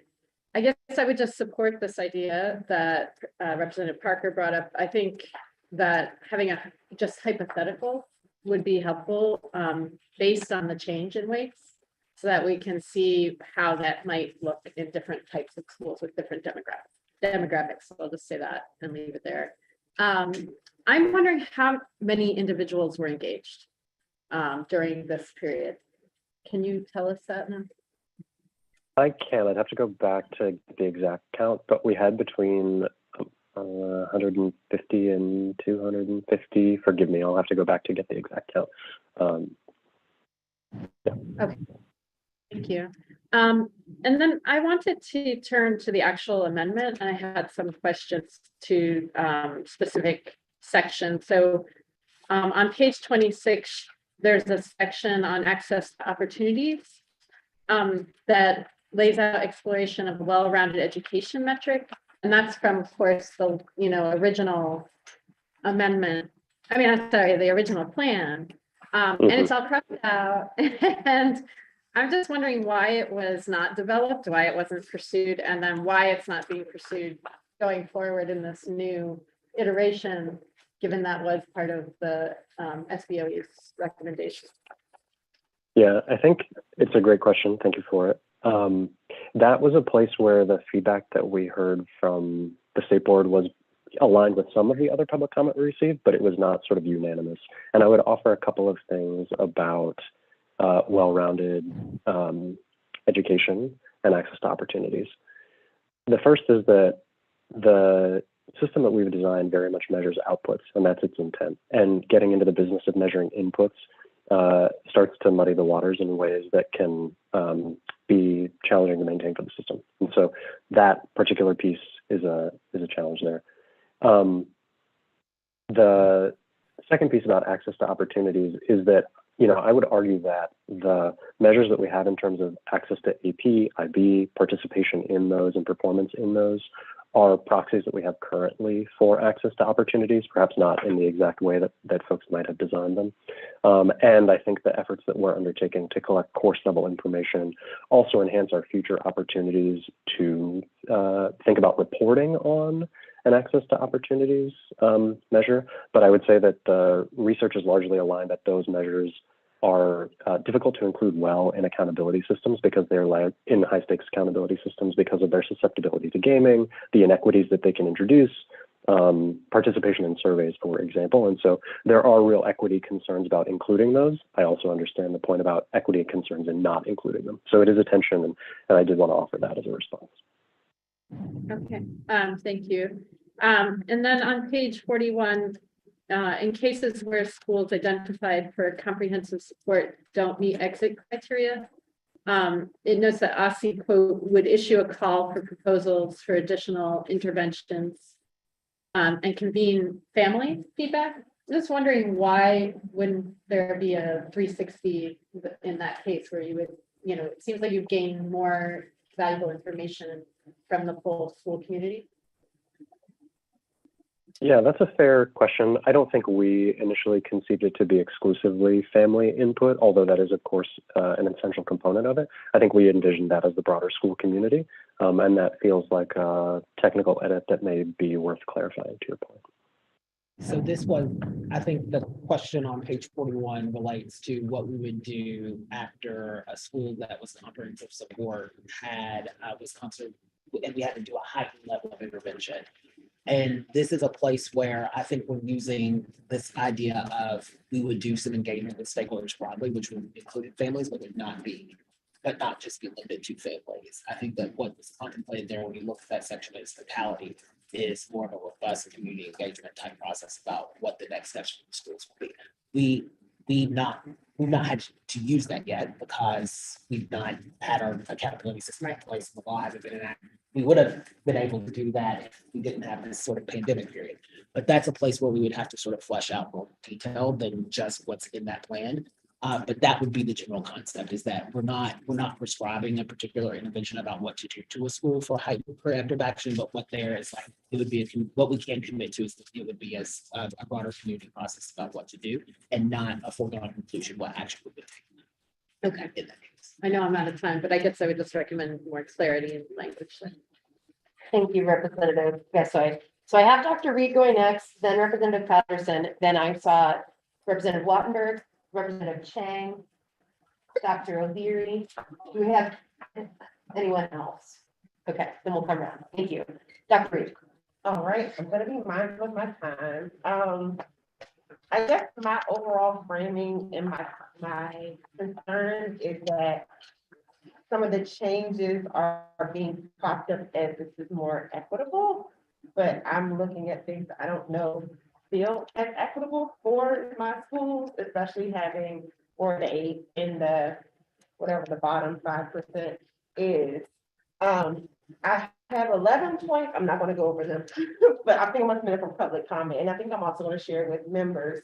I only got to page like 39 of the red line version, but I think the biggest thing that stands out to me, especially if I just mentioned about equity, on page 33, for instance, I'm looking at like the high school, middle school. I can't really look in the high school. Like we identified, for instance, attendance being one of the indicators for bias. And in my head, and maybe I'm interpreting this incorrectly, but like a chronic absenteeism, attendance growth, and possibly even re-enrollment could almost be like the same kids, which would, that's like 20 points of a 37-point, whatever it is, category. So I feel like those small things kind of have me thinking, will this really move the meter for my schools and give them a fair opportunity to I guess, shift the needle on something that we're possibly either the school who's going to get dinged for these 3 things and other things, or who's going to get, I guess, triple points for the same type of issue. So I just wanted to put that out there. I'm curious about the career readiness portion of, is that part not right now or not ever? I would put that in the not right now category. We would have candidly a ways to go to get there, to get the data to a point, to have the data in a point where they're sufficient for inclusion in a system like this. I really want to see that happen again. Looking at that category where you have the remaining points of APIB, SAT, APIB. I appreciate the addition of dual enrollment, but I'm almost like, I know the burden on LEA. Is there any way to shift the burden possibly to OSCE? We never imagine doing this because I think it's a worthwhile undertaking. So that's kind of all my. Yeah, how much time we got? 27. All right. We do too on that, on that metric, on the CTE in the future. We've heard that from TCPS, we've heard that from the TME. Like that is a place where they always are mentioning like to that go as access. well. Okay, so I think that'd be some of it. Yeah, go ahead. So I was just going to say briefly, Dr. Reed, the only other challenge with career readiness measures is that they tend to be very lagged. That is, they take quite a number of years to accumulate. And so there is the risk that you could be holding a school accountable for things that happened years ago. And so it is just a concern to try to manage and mitigate. So it is not just anyway, I'll stop there in the interest of your time. Cool, and then I'll just close on one more thing. For page 32, the chart for schools that serve pre-K students. How else are we measuring effective programming for preschools with disability? It's also probably tracking on to Representative Parker's question. We did have a school special educator raise that it felt like there are some classes that don't do the class evaluation. So attendance is really the only thing that kind of students are being captured in the overall scheme per school. And I remember that from our fall engagement session is one of the things that kind of stuck with me. The rest of it I'll put in an email and also share with board members. I struggled to hear that a little bit. Looking forward to the email though. And to your question about class and its inclusion, might be easier and better to follow up offline since I didn't totally hear the question, or feel free to repeat it or drop it in the chat. Yeah, it was just, do students with disabilities in a pre-K setting, are they measured by more than class? I know class is not offered in certain classrooms if you have a high percentage of children with disabilities. I'll email that. I see, yes, yeah. The reality is that affects a very small number of classrooms, but that is not to say that it's not an issue for those classrooms. And so I think the question would be, how do we advocate with our vendor for a tool that's appropriate for measurement there, since our ability to influence the class measure itself is a little constrained. Yeah, I think I'm looking forward to your email and corresponding about that. Okay, thank you. Thank you, Dr. Reed. Dr. Patterson. Yes, thank you. First, I want to say I truly appreciate, what your office and Dr. Grant has done to work with us and try to get as much as our resolution as you possibly could get in there. Policy is not easy, so appreciate all the efforts that you guys put forth. I do want to go back to a word that I didn't hear at all during this process of your presentation, was the word proficiency. I know that you made a very strong effort to look at growth, increasing how we do growth and how we measure growth, which I appreciate, especially coming out of the pandemic. But I do want to know, how does this shift affect proficiency and the goals that was originally set that we would have to meet, that we actually put forward in the original plan? So I would like to understand a little bit more about that. Is the timeline going to shift?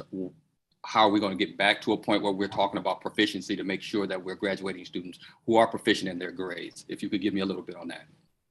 I can, and it's a great question and the right focus. The weight on proficiency is not changing.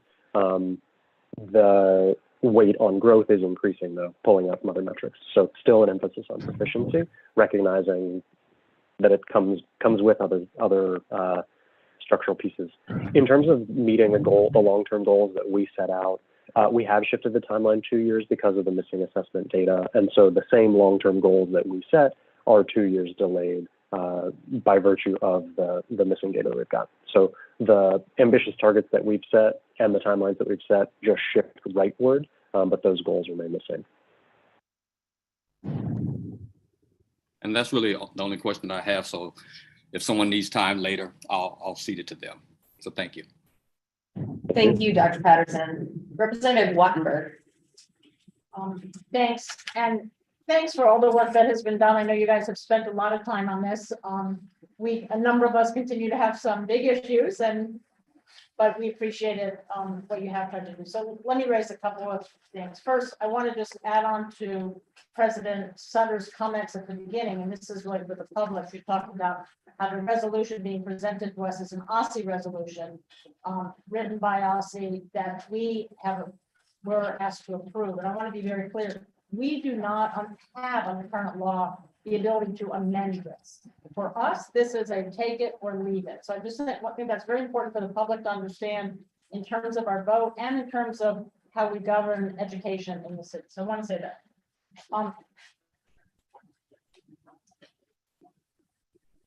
I want to raise, I don't think I'm going to connect these the way I wish I could, but I am concerned that there's a decision, not just immediately, but it sounds like even long-term, not to do well-rounded education. And also what seems to be sort of a decision that doing surveys and school climate is also too difficult. And I want to say it in this way, which is part of what we want. I mean, the accountability formula, part of what's been hard to deal with this is that it really does two things. For the feds, the purpose is let's identify those schools that are most in need. That's the point. Identify the 5% of schools that are most in need and with the biggest gaps.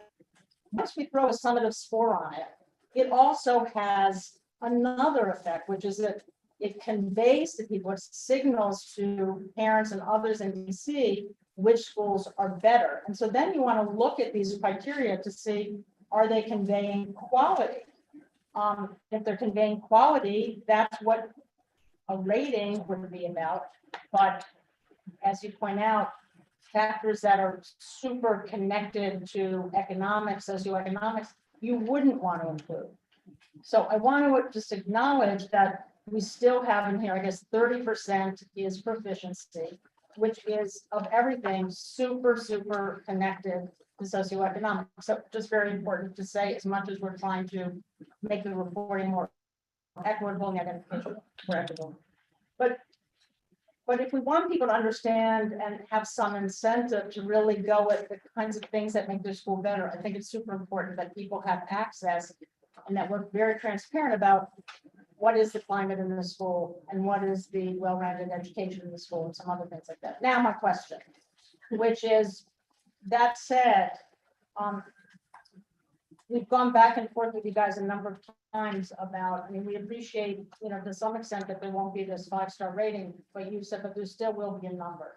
And part of what a number of us have said to you is, if you're going to report that number, either don't put it in a prominent place up front, don't put it in a place where it gets confused with quality, since it's really about need, and be very clear about what it is. It's about need. It's responsive to a federal requirement. So what's the state of that? I mean, why can't you put something in here that commits to not putting that number out there in a way that is so easily misinterpreted?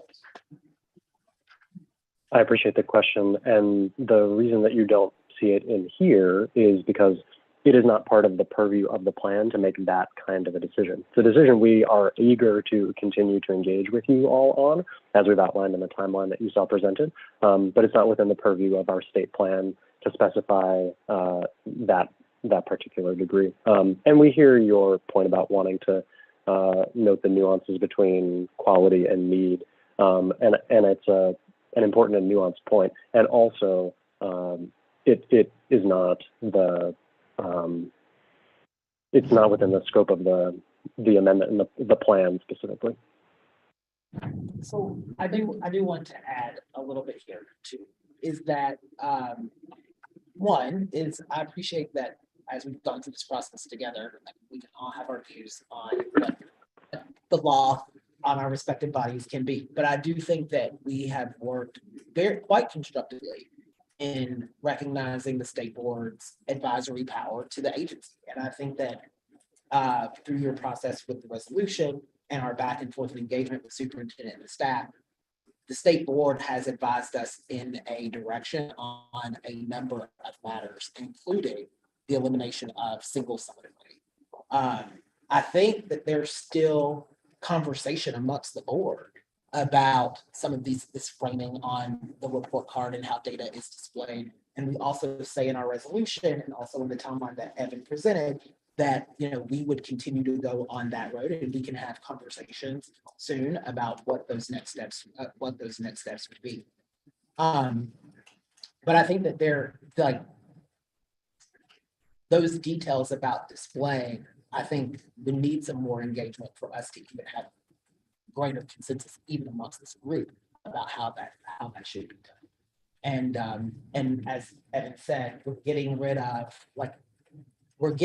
the sections in there that said that held us to doing single summative rating out of the plan. And we'll continue to think about how we're going to do some of these displays, because you do approve the content format of the school report as well. Thank you, Mr. Shuley. I just want to make one correction. Representative Wattenberg, you noted that achievement was 30%. In elementary and middle school, it's 20%, I'm sorry, I was responding to him saying it was the same as it was, so that was Okay. my, that was my. and it's 15% in high school, not 30 any longer. The floor is now belonging to Representative Chang. Great, thank you. I asked this before and I just want to confirm, what happens if the board votes no? I'm sorry, I did not hear the question. Can you repeat it? You don't want to know, Evan. What happens if the board votes no? What happens if the board votes no? Is that the question? Yes. We would return to the plan as it's currently written, which has the STAR framework, as you all have come to know and understand it. There are a couple of changes that the U.S. Department of Education has required us to make, and so we would need to work with the board to determine the path forward on making those changes so that we could ensure that we have the U.S. Department of Education's approval. So that would be what happens. And not fulfilling this obligation to report on accountability system pursuant to the law would not be something that we would do. Like there would be like a consequence to that. We would be out of compliance with Title I that would have a penalty. So we would want to be very careful about that. We also want to put in place a stronger system than the accountability system that we had that reflects a lot of the values that board members have had. So I think like one, there would be this technical compliance piece. And then two, some of the very issues that I think we all agree on that need fixed are in the system. So it would be, I think to me, it would be rather disappointing / heartbreaking if the board said no, to not at least make the incremental progress on the accountability system that we all wanted to make. The plan has changes to how it's identifying schools to support. What are the plans to actually support those schools after they've been identified? Yeah, so the plan contemplates a little bit about what that support would look like for those identified schools. And largely depends on the conditions for which a school was identified. So as you note, there are schools that are identified for student groups that underperform, for schools that overall have low performance, and schools that have student groups that have historically underperformed. So there's a sort of period of performance. And the sort of response, it would be tempting to sort of think of a one-size-fits-all approach to serving a school whose needs stack up this way. And really, the sort of deep analysis of what the school's particular needs are is an important part of determining what support that school needs. I would also note that a big feature of the Every Student Succeeds Act is the opportunity for the local education agency to provide the first line of support to the identified school. So that is part of why you see perhaps, and maybe an unsatisfying degree of detail, is that there is a significant responsibility of the local education agency to support its school. And for those escalations, which one of your colleagues noted, the sort of aspect of the family and the family's involvement in reviewing a plan or proposal, that's where the sort of role of the state is more specifically outlined in our plan. So I know that may be an unsatisfying degree of detail, but I wanted to clarify why it is what it is. And then assuming that we do pass it now, and the department approves it, how will we help LEAs actually prepare for the changes? It's a great question. So we would be producing the technical guide by October of this year, and then we would be on the sort of campaign to make sure that folks understand what the results mean, how to interpret them, and that will be a big part of the sort of understanding the substantive changes and what they mean for LEAs in practice. That extends to identification of schools, support of schools, et cetera. So yes, you're right that the sort of policy, as difficult as it has been, is one step in the path of ensuring that folks understand what this measurement means and how to interpret the results that come out and how it might differ or depart from the precedent that they may be more familiar with. Thank you, Representative Chang. Dr. O'Leary. Yes, I'm on page 8, which is the priority focus areas that OSSI has. And it says better reward growth both relative to starting point and or compared to similar schools. Now, one thing is there aren't a whole lot of similar schools in the area. So that, but the other thing is, and I know that Mr. Tooley knows that I'm a starting point guy. As far as that's the only way you can measure growth, is finding what the starting point is. And that has to be emphasized, that we have to know where students are at the beginning of school in order to be able to measure growth. And there isn't really a process in place where all students are tested at the beginning of the year to find out where they are as far as their reading and math skills.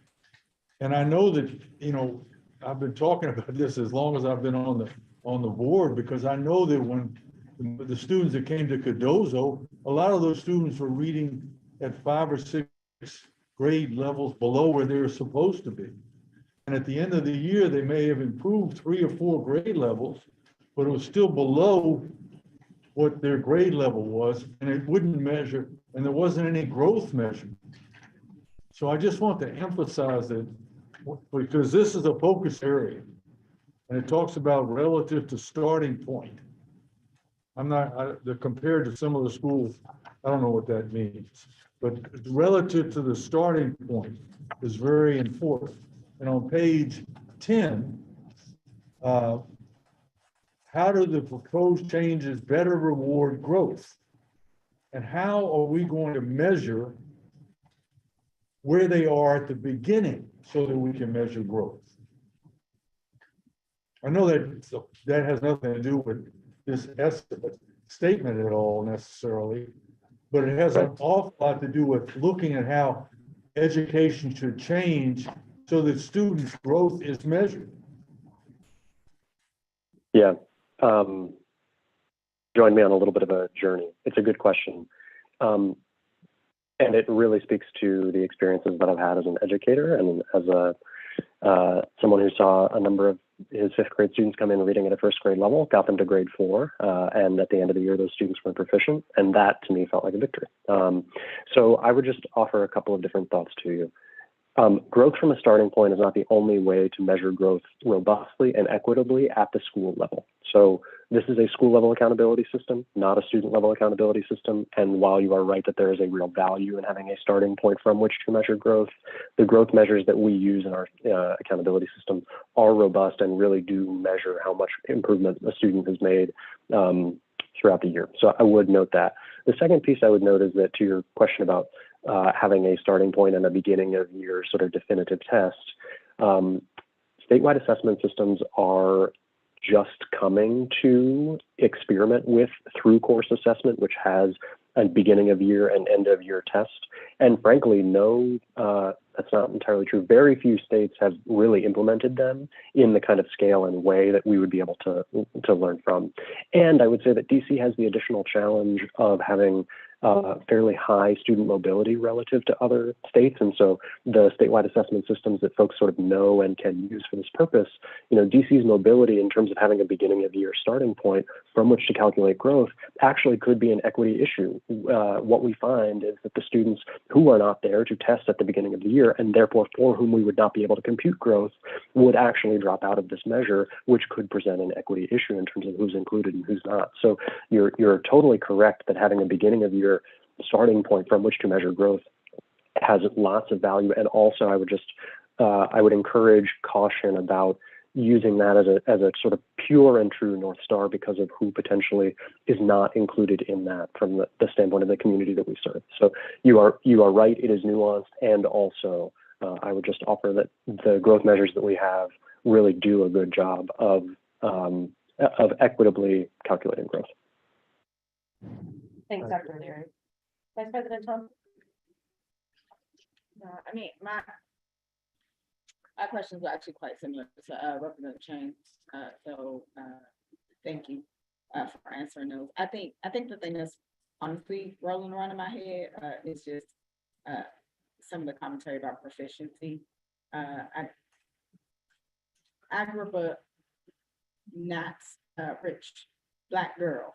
And so I do think it is important to say that when we think about proficiency and we think about income, proficiency is especially important for those of us who need education for upward mobility.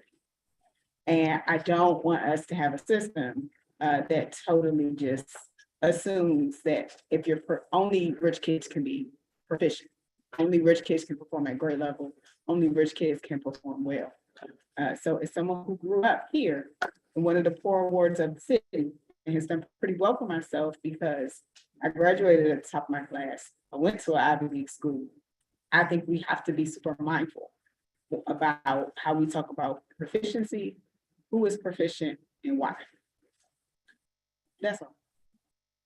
I do have, I mean, it's important because I think sometimes we glaze over, and I totally understand, and not more than understand. I feel all of the need for emphasis on equity, and I think sometimes in the language we use and how we talk about equity, we sometimes do not center people and what's good for people. The people who I represent in Ward 7 want their kids to be able to read. They want their kids to be able to write. They want their kids to be able to do math. They want their kids to graduate from high school or to go on to something, whatever they want to be. And that requires proficiency. And so they may not use the language proficiency, but it is more important for them than for anybody else for a system to serve them with. And so I want to know if I have schools that are not serving my kids well, because I was that kid. So that's important to me. I do think that I understand also realistically, things aren't perfect. Ossie's proposal isn't perfect.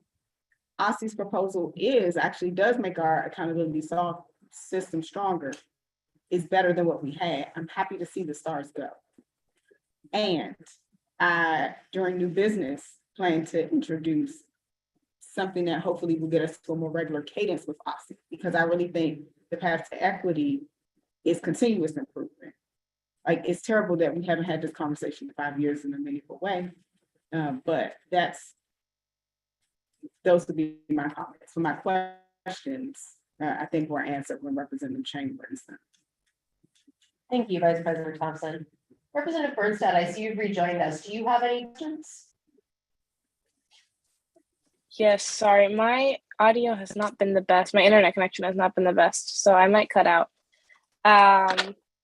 If I do, stop me. And if this question's already been answered, let me know. And I'm already gonna rewatch the video, so I'll see it. But I know in your presentation, you mentioned that it's hard to measure career readiness because the data that is available is not sufficient to do so.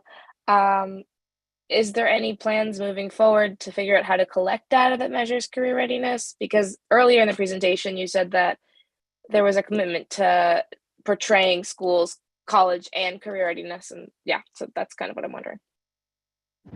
It's a good question. And I would say to respond most accurately, the data that are sort of most ready for inclusion and are nearest to us align with some of the feedback that we've gotten in public comment, which are about career and technical education coursework that folks take. And we are looking forward to the opportunity to collect more granular course level information. And that would be the point at which to understand those data and how they would be fit for inclusion in such a system. The sort of larger question about where are folks, employed and what did they major in, or what training did they take after high school? It takes a long time for that information to come in. At that point, they're not thinking about whether they served Representative Bernstein anymore. That school is working on sort of different priorities and questions, and so there is a question of lagging in timing. But what I would offer to your question is that if we had to sort of pick one now, career and technical education coursework and completion is probably our best proxy for that right now. Okay, thank you. Also, just generally, I'm gonna keep my camera off so that I have bandwidth, but if I have to ask a question, I'll come back on camera. Thank you, Representative Bernstein. Okay, that brings it to me, and then we'll do a second round with the time we've got remaining. So I want to start with my appreciation. I appreciate certain changes in the amendment that are specific to language. So in addition to everything my colleagues have said, I appreciate that Ossie has made the decision to submit an amendment that gives the state more flexibility to make changes at the state level rather than having to resubmit them to the department. So things like changing the language from park to statewide assessment, providing that flexibility in the state plan. I appreciate the removal of STAR, which went into great detail into both the calculations of schools identified for need, but also to the visualization of the system. I appreciate that that's been removed from the plan so that there is that flexibility for OSSI and the board to engage the public on this matter and to make those changes at the state level. I appreciate that in the resolution, OSSI included language indicating the work still to come with the board, so that too is codified on paper. And I want to say something sort of aligned with what Vice President Thompson said. I do not have the Washingtonian status that Vice President Thompson does, but I too am concerned when we speak about proficiency that we mix up the historical inequities that have led to the correlation of proficiency with race and with income. And we miss the necessity of righting those historical inequities in the improvements of our educational systems to serve students who are low income or who are part of racial groups that have been marginalized in the past. So I appreciate that while we are increasing growth, we have retained a focus on proficiency, and that we will continue to publicly report proficiency as a key component of what it means for a school to adequately and responsibly serve the children who walk through their door. Whether those children have learning disabilities, whether those children have other disabilities, whether those children come from backgrounds that are economically disadvantaged, that we are focusing on all those students, both their proficiency and their growth. My questions have largely been answered by my colleagues tonight. Again, Representative Chang had a couple that I had, and I appreciate that OSSI will get back to us on the number of total folks who were engaged in this process, because I know that's a question the public will have for us as well. Are there second round questions that folks would like to raise? Okay, Dr. O'Leary and then Dr. Kasoy, Representative Wattenberg. Just a couple of Are we things. doing 4-minute rounds? Yeah, we'll do the 4-minute round in the second round. Where it, on page 9, it says, under improved equity, it says floors and targets that balance high expectations with different starting points. I don't know what that means. Yeah, so historically, our floors and targets have been computed using percentiles of student performance. And so I think we've had quite a bit of thoughtful conversation about how both to reflect the structural inequity that exists in our society while also maintaining high expectations for students, regardless of their race or ethnicity or the condition, the circumstances of their lives. And so the plan for floors and targets is to ensure that the target remains high and rigorous for all groups of students, while also reflecting the fact that because of access to opportunities or historical access to resources, that students may not start at the levels of proficiency that we would hope they would. So that is sort of what we mean by that statement. Is that helpful, Dr. O'Leary? Sort of, but I don't want to. I don't want to dwell on that one. I have one other question. So on page 12, where it says changes considered but not reflected in the proposal, and the last one says further disaggregating students with disabilities, consistencies, and small numbers of students. We don't have small numbers of students with disabilities, unless you're talking about just severe physical disabilities, because we have a large minority of students in our public schools who have IEPs or 504s, and so I don't think it's a small number. So I don't know. Can you explain? Maybe I'd be happy to. No. I understand your question. The point we were considering there was, so we have it in our system, a students with disabilities group of students by whose performance we measure and disaggregate. The question was whether to sort of subdivide that student group of students with disabilities into smaller groups. That is, students who also have disabilities and are also at risk, or students with disabilities of different kinds of levels. And what we found in doing that and looking at some of the data was that the smaller we made those groups, right? So students with disabilities are actually not large in number at many schools. The group of students with disabilities is not numerous in various schools throughout the district. And if we further subdivide that group, then having a floor and a target and measuring the performance of that group it means that if one person leaves that group, comes into that group, then all of a sudden the target may not correspond to the performance of that group as accurately as we might want it to. So to give a very concrete example, if I have 10 students with disabilities and 4 of them are on the autistic spectrum, and next year all of those students leave my school and 4 students with speech language difficulties come in, those students and the performance of those students historically, and what the data suggests, vary widely.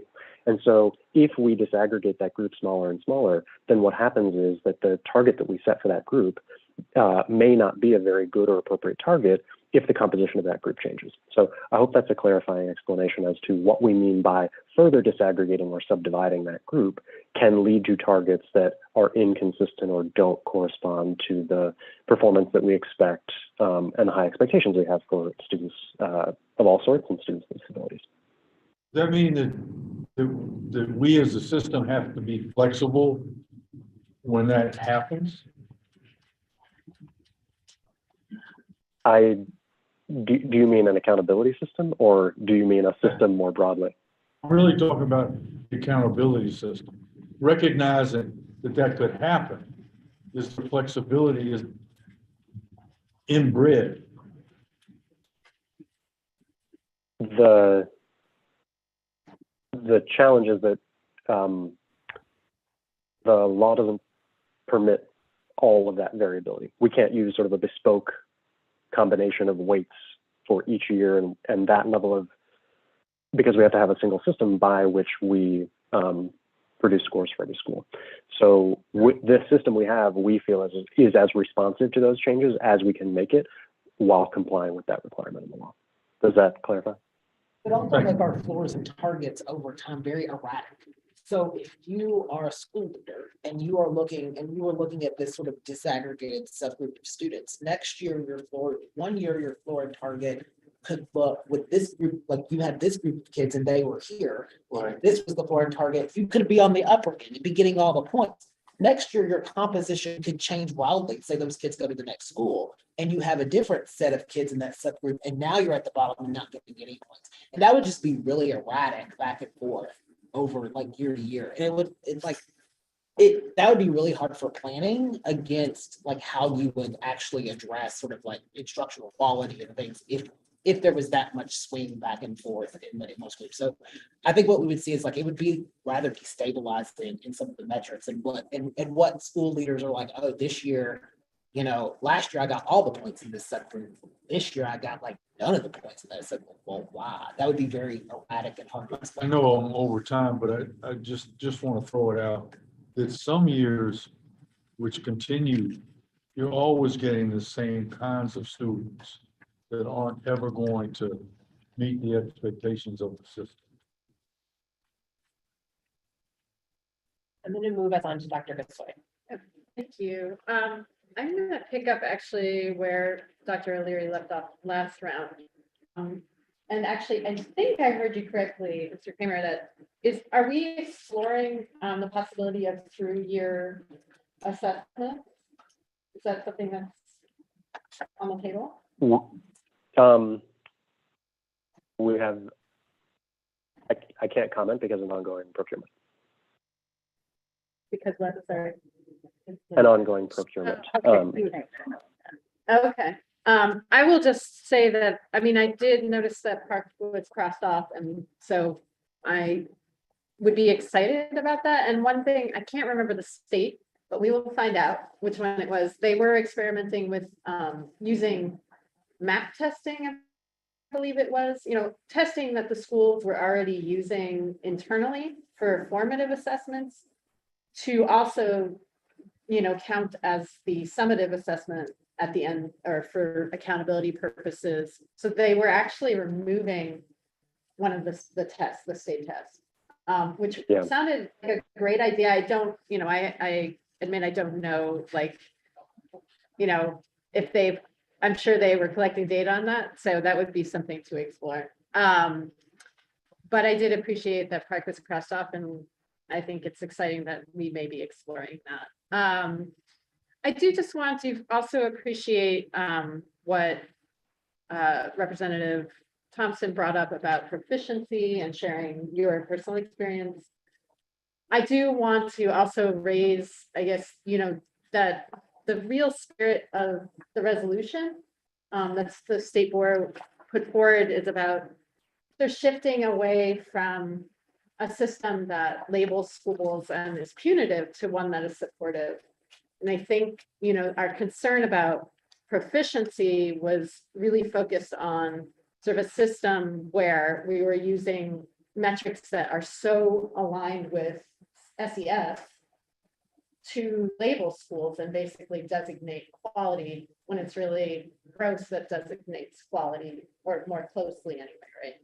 So I don't think, I just want to clarify for myself that when I talk about proficiency being, less equitable, it's really when we're using a metric to hold or label schools. I think if we can work together with OSSI to really create a system that's really focused more on support, then that's great that we're focusing on proficiency and really providing more support to schools, that are serving students who, need to raise proficiency levels. So I do just want to clarify that. So if Yeah. I can on that point, I think to Representative Chang's point of, what happens if you vote no? And I think, I've had to work with the council a lot and see a lot of legislative proposals, but there haven't been any legislative proposals that have passed or been filed that I'm even kind of running through that have connect supports to a school star rating. And part of that is because people, didn't really have a lot of faith in the system that we're doing. And, people had strong perceptions about the STAR system. Hopefully, by sort of making some of these corrections, we could see more ideas that are like, okay, if a school looks like has these characteristics based on the accountability system, these are the interventions that would be at the table. I think that those would be very, very, very good steps forward in utilizing, some of the data that we have. I mean, we do trainings and supports for all of our report card tools. And so I think it would be quite nice to see legislative ideas on an accountability system that we have, that the public has more confidence in. And so I guess sort of controversy. Yeah. So can I know I'm out of time, but I'm just going to throw out there, I also wanted to comment on the resolution that I think should be on OSSI letterhead, just to clear up confusion. So that's just something I'm putting out there because. So should the attendance resolution should also be on? Yeah, I think any resolution that's written by OSSI should be on, but maybe that's not allowed, but I want to say that to the public because it is confusing. If you are confused, it's, there's a reason for that. I think it says it's from the SBOE, but it's not written by the SBOE. So I welcome your thoughts on this, Vice President Thompson. No, I'm just raising my hand again to queue. Yeah, no, It's not allowed. That's the answer. So like, the reason I sound like to get in the queue is because I get it. Like, what I hear people saying is they do not feel like this resolution as it exists is not necessarily from us. it's not. And it's not from us. Right. But because we do not get to make amendments, because it literally is an up or down vote, in order for us I to heard fulfill our responsibility, it has to say the SBOE votes yes on this, and it can't differ. I understand. And I hear you saying back to me that you understand, and if we all understand that, we just have to accept that as part of the structural process right now. It's not perfect. We might not like, I need a whole committee on governance, but it is, we have to, whatever OSSI writes and delivers to us on the final July public meeting vote, is gonna be SBOE. It's gonna be what OSSI delivers to us. We have to vote it up or down. That's just the system we work in, whether we like it or not. Understood. I don't vote no, but the board has. no problem, but yeah, resolutions. I'm not telling people how to vote. Yeah, I'm saying we yeah, can't. I No, mean, yeah, But I don't want to vote it down. Yeah, I'm not so- saying that. I just am saying, I want to clarify for the public, it has SBOE letterhead on it, but it is not the SBOE letter. Oh. So, We have this conversation. Okay, Representative Wattenberg, the floor is yours for 4 minutes. Okay, two quick questions. Well, one quick one. So is it a fact that under federal law, this resolution cannot come to us under Austin station? I mean, is that a rule? I don't think it has anything to do with a federal law that I'm aware of. Yeah, I so I think mean, this is I'm just, saying I think this is just it could look there are different from our procedure. Or being awesome. So I'm just saying- question. just saying, okay. Second, I want to go back to something that Justin, that you, I think it was, I'm not sure which one it was, but that the part of what this amendment is going to include is some new requirements from the feds. So. I'm sorry, I there was a think- question there I didn't hear.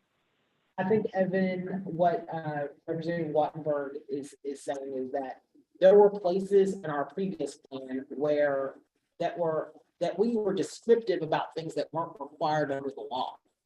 So, for example, we did not have to have a single summative rating prescribed by us. That has a long history that So let me- predates all of this. Hold on. And what we did was we struck out that part, because if it was in our plan, the federal government's gonna hold us to You know, what's in that plan. I got that part, I understand. Something went wrong. But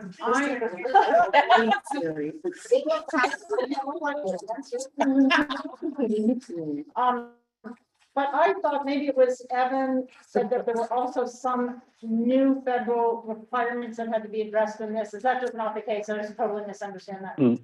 No. I can, the confusion is probably with my terminology. There are no new requirements. It is just that by virtue of, there are things about our plan that we need to adjust to make sure that we comply with the existing provisions and the incongruencies between what we proposed and the data that we just don't have to be able, for example, to compute growth over the last 2 years, right? So it is not a new requirement. It is just a feature of the landscape that we're in due to the pandemic.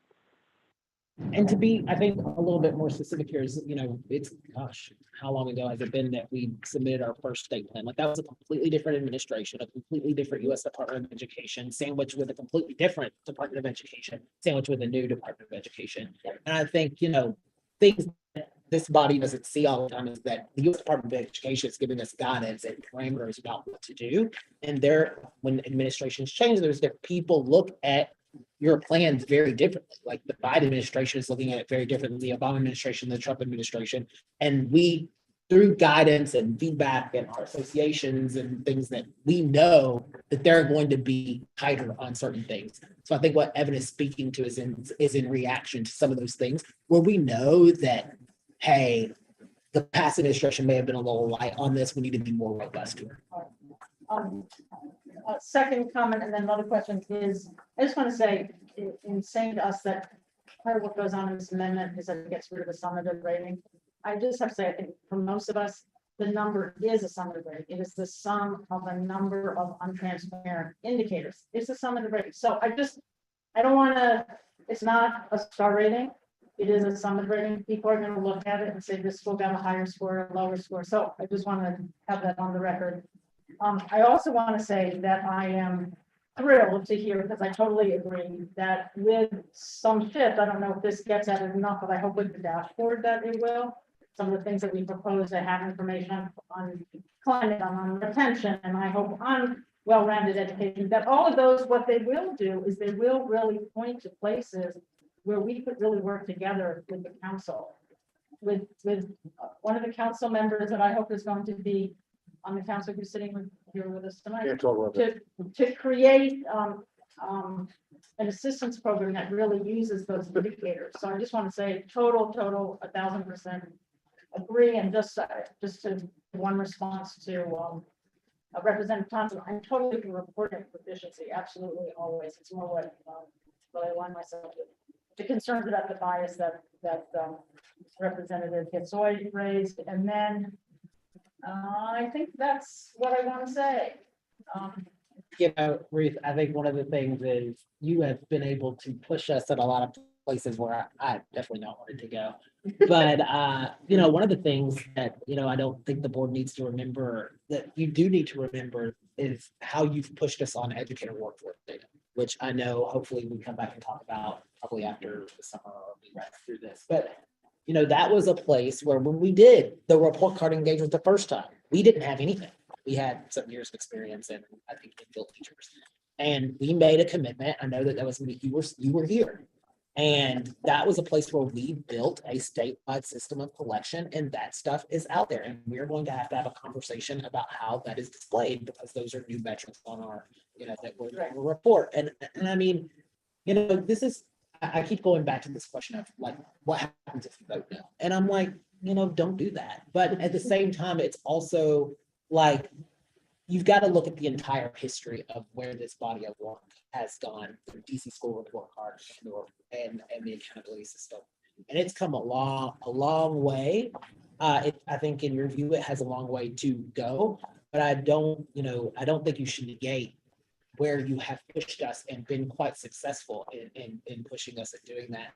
I think the superintendent is also, and Evan are very committed to sort of expanding our school climate work. That's coming to a theater near you. Aussie, as when we say we're going to do something and want to do it, we do it. Now we had a pandemic in the middle of that, but you get high school growth, you're going to get high school growth. And so, you know, those are things that I hope you remember as you sort of consider our. I appreciate all of the feedback we've gotten from members tonight, and I appreciate Ossie's continued engagement with us on this. It's clear that state board members are in different places with our satisfaction with this next iteration of the accountability framework.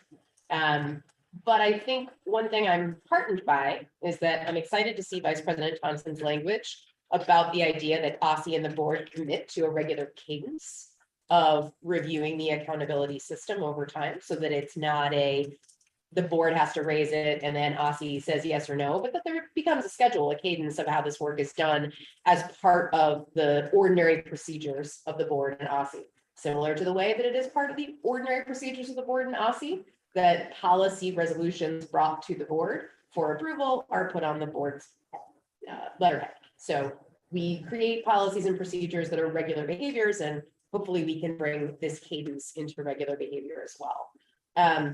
The resolution and equity statement are on Assembly now. So members of the public who want to review what the board will be asked to vote on July 20th. Those are on our website, on our Assembly. There may be further technical edits, but no substantive changes between now and the 20th. Ossie is still collecting items for public comment. Those are due by Friday, July 8th. And before we wrap up this section of our agenda, we're going to talk briefly as membership about what we want to make sure our staff includes in the draft public comment to Ossie. So we'll use the rest of our time for that, so we make sure we have that. But thank you to the folks from Ossie for being with us. You are certainly welcome to stay or free to go. I'm gonna go. Fair enough. Thank you, Mr. Kramer, for joining us, and please get some rest and feel better. Thanks for having me, folks. I appreciate it. Bye. Thank you. Mr. Tooley. See you later. All right, so members, we have approximately 12 minutes left on the agenda at this point to talk about public comment. What I'd love to do is just give members the opportunity to offer what they'd like to make sure we raise in public comment to Ossie. Our staff will collect those items and we'll put together a draft, but they are due by Friday. So we want to make sure we can do a quick turnaround on that. So if you have an idea you want to add, please just go ahead and raise your hand and we'll go around so that folks can get those ideas out and our staff can report them. And just clarifying, this is about the amendment. This is about the amendment. This is public comment for the amendment. So it would be something that goes on the state board letterhead that gets recorded to Ossie, that gets published with their amendment and presented to the department, as well as language they have to write about how they responded to the public. Can I ask another clarifying question? Yeah. Sorry. So this is specific, this is as if we're a public commenter, it's not specific necessarily to like our vote. Like for instance, would we, that make sense? The former, right? The former, it is public comment as though we are members of the public. And I'm trying to recall specific times we've done this previously. So I think the why is important. the public comment goes to the Department of Education. Okay. We would like to include the things that are important to the board that may or may not show up in the resolution, whether we're saying certain things are really good and we are like, make sure, like, yes, approve that, or certain things are missing, or certain things we don't agree with. That is fully in our voice. And so we want to make sure that our voice is also presented to the Department of Education. So we are using the public comment to do that. So for instance, one thing I hope we will put in our public comment, I'd like to suggest that we do, is a piece about school climate measures. This is a piece the board has been aligned on. It is something we want to see done. It's something we know is not in the current amendment and something we want to put down for public comment that the board has heard from the public, that the board is committed to and the board wants to see, and that we asked to see it this round and it's not there. So Well, that's my first proposal. would that be similar to the well-rounded education commitment that they made in the original? So it would be adding a commitment to pursuing okay, yeah. It could even be something like, we want to see, in the red line version that was removed, the board would have preferred to see it kept. Yes, I would, yes. Does the transcript of tonight's comments or the wonderful compilation that we have of what was said tonight, will that be part of our public comments too? Good question. We can ask staff to summarize. I made notes about comments made by members, so could we ask staff to take a look at their notes on this? Yeah, I think we could definitely take a look at the notes for this as a amendment discussion. Utilize some of that for, inclusion in the public comment letter. And if the board saw fit, submit that section of our minutes along with it. Again, it's a tight turnaround because we have 36 hours? Yeah. But potentially doable, yeah. One I'm thing just saying, that, like, when I was belaboring starting points. Yeah, I mean, but do I need to write something up about that? I don't think you need to write anything up, but one thing I guess I should say more clearly is, I think there are places in our public comment where we'll state things that the board believes. And then there are things we may say, members of the board believe, because we know that there's not full agreement on things. And I think it's fine for our public comment as a body to indicate places where there is consensus and places where there is difference of opinion, but where board members have an opinion. And I was actually thinking process-wise, it might make sense to submit something when the board agrees, and then individual members actually submit public comment for what you're thinking. Knowing how public comment works, they look at individual pieces, and sometimes that stands out to have that separation if there is some moments of variance. Yeah, I think if that's fine, if members want to submit individual public comments, they certainly can and should. I think it would be helpful to just share a draft of, to share a copy of that rather with both Alex and Malayo, so that our staff is also aware of individual comments like we do for council testimony. Yeah, you have my initial one. Yeah, I saw your email. Thank you for that, Dr. Reed. Representative Quatten? Just some process ID, it would be great if we could get a proposed board resolution on a timeline that would then allow us to add comments that were more or less of what was in that. In other words, instead of giving you every single comment to comment on what the draft is. So Yeah, I think, so the problem is, again, there's 36 hours. And so that is going to be difficult to do. So that's part of the reason I want to make sure we hear from members now. I'm gonna do that right. Okay, things that are super important to you to have included in the board's public comment. So I think items from our resolution that are not addressed, as well as items that are addressed, should go in our public comment. We are pleased that OSSI is making changes to the weight to address equity. Members expressed concern that this does not necessarily address special education weights and the changes that members would have, requested to see there. The board wanted to see climate, it's not seeing climate. The board wanted to keep well-rounded education, it's not being kept. I think we should say, and the board resolution called very clearly to not have a summative rating. We're sorry that is not being clarified in there. That would be very important. Okay, can you send some suggested language to the staff on that? That's my suggested language. That's my suggested language. The resolution called for no summative score, They call for no summative rating. or for no summative rating. I say this specifically, I'm not trying to mince words, but I'm saying it specifically because OSSI has repeatedly said, and I know there are members who disagree, that the board called for no summative rating, and they have removed a summative rating, and they are including a score. So say that the board voted for no summative rating, and we are, majority voted for, the unanimously adopted resolution included a call to get rid of a summative rating. Members are, unhappy that a summative score is being included. That's my line. Thank you. Other people can say, my guess is, a super majority of the board supports something. I actually included a page number that kind of still links to, even though the scores kind of still feels like it might be a little bulky to still kind of fit people in the same categories, but moving from park is a plus. That they're at least making a commitment to a Scout Park and put a state assessment. Okay. I think that's the bright spot. I agree. I know that was something Dr. O'Leary felt strongly about too. Downward Park. And just to reiterate exactly what Emily said, do we count that as taken? That will say something about climate, will say something about retention. What was the second thing, Ruth? Climate.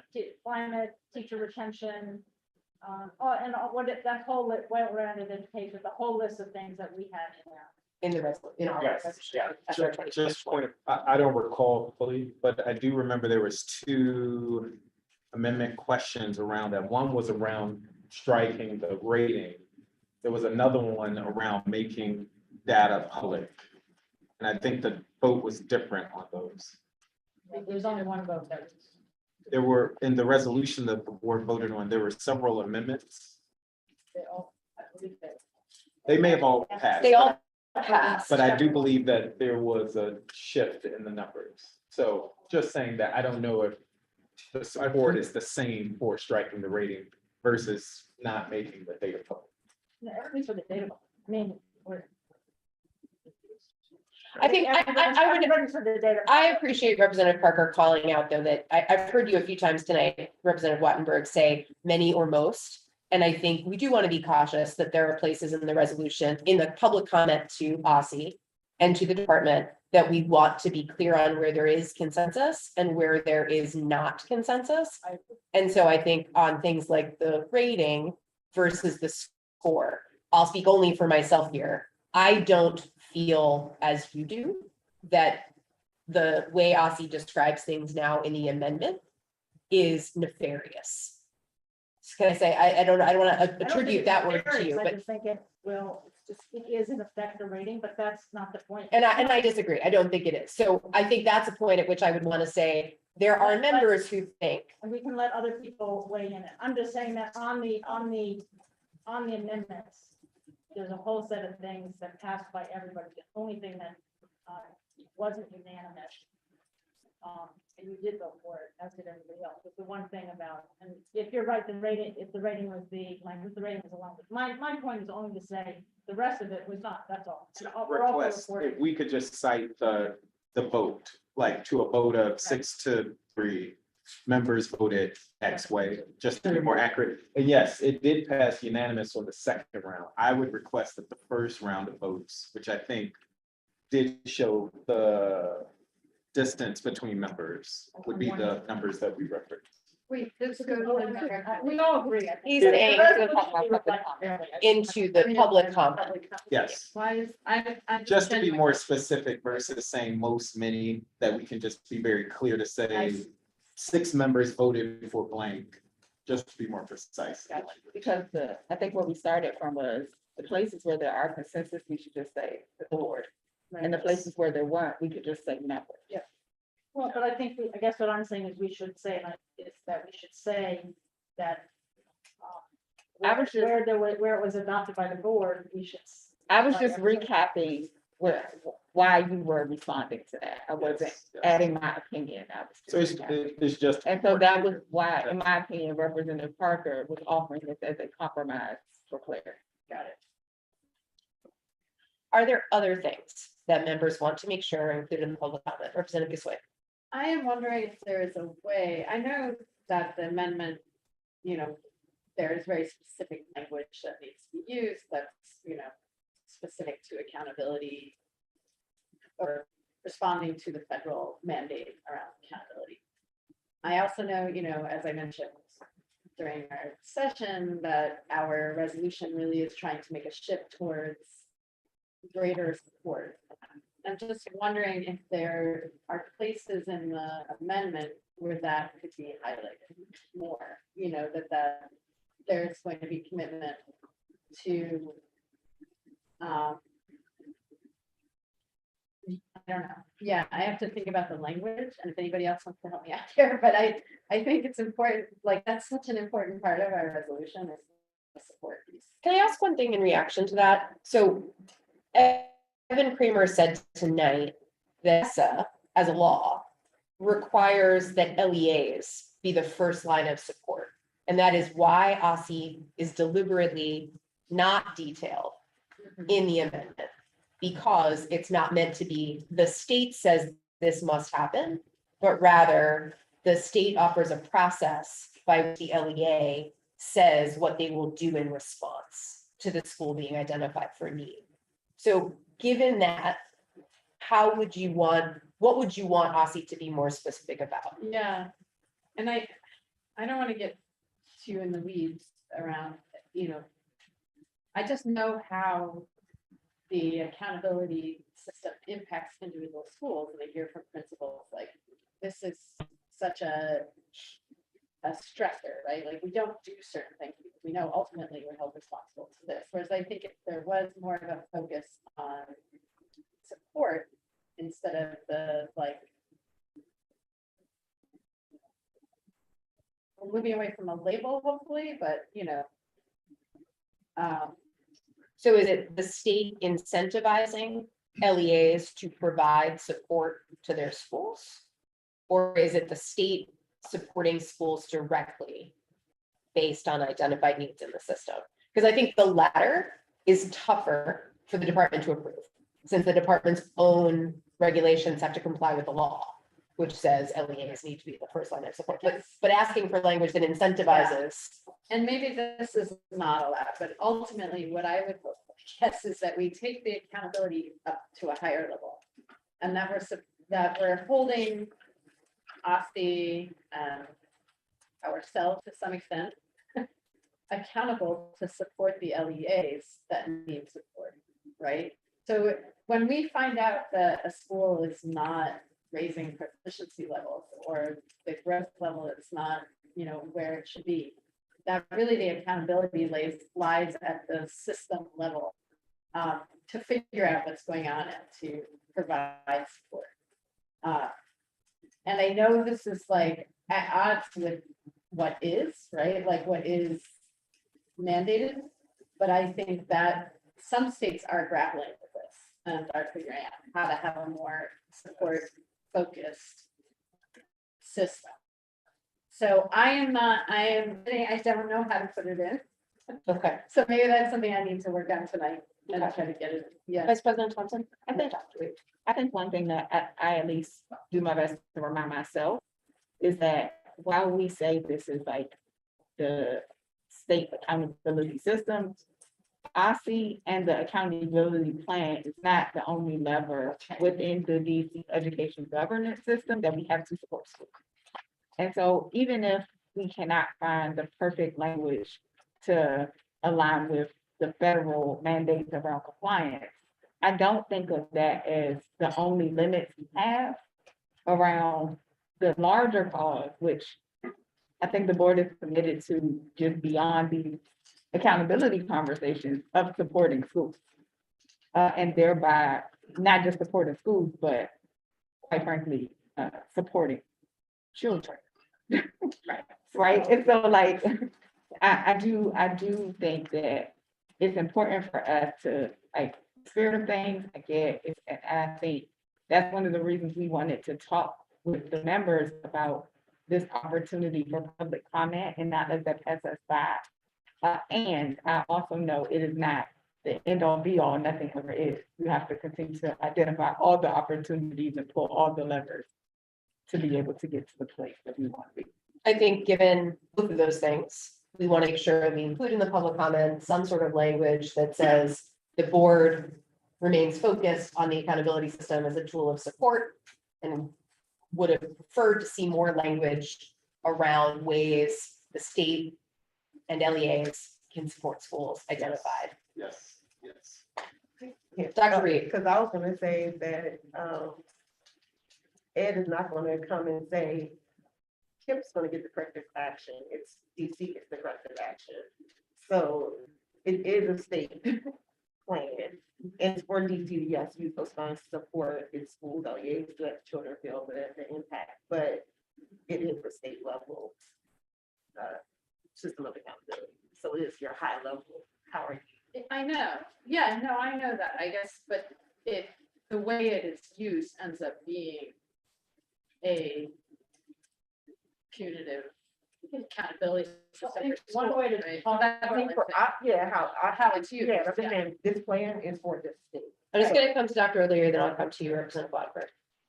The one thing that we need to realize though, is, and I've been fighting it since I've been on the board and asking questions of Justin Tooley all the time about, and his answer is always the same, and it's the right, it's the correct answer. It's not the right answer. For me, OSSI doesn't control that. There are a lot of things that OSSI supervises, but the LEAs are the ones that control what goes on in the schools. And our charge from now until the end of our terms is to make sure that the LEAs are responsible for whatever the plans are. Because it isn't, I mean, we come a long way in our relationship with OSSI in the past 3 or 4 months compared to where we were before. And it seemed to me that, I mean, I heard language tonight that I had never heard before from OSSI, as far as working together, as far as, you know, working on things. I think we have an opportunity to really, because we're going to be able to have something to do with what the plan looks like in the fall, unless they're nefarious. All right. It's one of my favorite words. It's a good word. But the thing about it is we have to pick up that sword and really make them do what they're supposed to do. And the them is not just us. The M is, or the is the are the LEAs, whatever it is. You know, it's the LEAs that have it, and especially DCPS. Because when we talk about the LEA, we're not talking about SELA charter school. It's got 30 students. We're talking about DCPS. It's got 50,000 or whatever. And we really have to push that, because they're the ones that have to implement the stuff. But if they're not charged to implement, sometimes people, when they're allowed to not do, don't do. Yeah. We got to work on doing. Thank you, Dr. Leary. Representative Blackburn. Yeah, just one thought about how to do it. I mean, OSSI does provide assistance. I mean, it provides professional development, it provides different kinds of assistance, especially with smaller LEAs. So I don't think it's out of their realm. But what I think would be, what we've often talked about in the committee around the assistance, is to use the data, the kind of data that we're planning to put, that we hope is going to go into the dashboard around climate, around retention, around growth. That allows you to really tailor the kind of assistance that schools want. I think saying something like that we hope they're going to do that. We realize this may is not the right place or whatever. However, we're going to frame that, but to talk about it that way. I think that's a good point. I think that goes back though to my question about OSSI using the data to identify specific areas of need. Makes perfect sense within the confines of ethical law. Dictating what supports get provided as a result of that data would seem to overstep ethical law, which provides that flexibility back to the district. That's what I'm saying. We don't need to say that. What we need to say is, but they can also set a context for it. But we don't have to go. Okay, I think I'd using the data to specifically identify the kinds of support, because they do say targeted supports, but it's always a little bit vague as to what that specific means. I think especially to the public. Okay, I appreciate the feedback we've gotten so far. If you have more things that you want to make sure we are including in the draft public comment, they occur to you later tonight or tomorrow morning while you're eating your breakfast, go ahead and send them. Please send them to Alex and copy Vice President Thompson and I, so that we all stay in the loop on it. And then we'll do our best to pull that draft together so that we can get your eyes on it and send it in to us. If members send in their own comments, again, please remember to send a copy to Alex and to Lio. Thank you all for engaging tonight. I appreciate it. All right, we got a couple things left to do. We've got some committee reports. We have 2 committee reports that are going to be longer by design, advocacy and outreach, and governance. We're also going to leave a little extra time in the admin committee meeting so we can talk about the executive director hiring process. Everyone else, please keep it pithy. Do we have student advisory committee members still with us? Yep. We do. All right, so I'll turn it to Representative Bernstadt. Okay, so the Student Advisory Committee met twice in the month of June. Throughout the month, we engaged in many different discussions and did a lot of different stuff. We met with Representative Reed to talk about bullying and sexual harassment in school. We reviewed the annual report in advance of the presentation of the report at the July public meeting. We met with representatives from OSSI to discuss accountability, attendance, and immunizations for the upcoming school year. The last section of our last meeting, we were joined by Caitlin Kostelova from the council member at Robert White's office to discuss youth consents for vaccinations. We are not meeting, like this was our last meeting for the school year. So there's no meetings in July, and I believe there's 1 meeting in the month of August. Yep, that's the Student Advisory Committee for the month of June. Let me know if you have any questions or feel free to step in if I missed anything, Juliana. Thank you, Representative Bernstadt. Our SAC meetings are always a joy to get to sit in on and listen on. So thanks for that. Accountability and assessments. Dr. Gasoy, I know Representative Patterson is no longer with us in the meeting. Sorry. In the meeting. Gosh, you cut me off guard twice. Sorry. Right now. No, that's okay. I'm ready. Almost. All right. So in our last meeting, our June meeting, we reviewed we just made a commitment among us to review the full accountability amendment and encourage the rest of the board to do so. And I don't know if Darren is listening, but thank you, Darren, for kind of sharing some takeaways that were particularly relevant to our resolution. Representative Patterson and I will be sharing some scenarios for engagement. I mean, really, what it sounds like we should be doing is teaming up with governance and advocacy and doing fall engagement. I think that's kind of what we were planning to do, was something similar to what we did last fall. And then just going forward, we are looking at engaging a third-party vendor to do a well-rounded education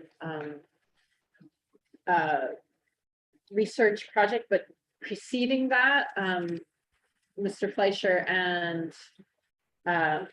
LaMonica, I've never said your name before, so they're going to work on a literature review for us to sort of just look at what research has already been done in this area, both to inform, us, but also to inform what we're able to do with a small budget. And then finally, we are going to do another memo that focuses on examples of state accountability systems that are tied to support systems. Awesome. Yes. So, and I think that's all I have. My co-chair is not here, but my fellow members, anything I've forgotten that needs to be added? No? Okay, I think we're good. Thank you, Dr. Gasoy. Dr. Reed, can I come to you and have advocacy and outreach go first?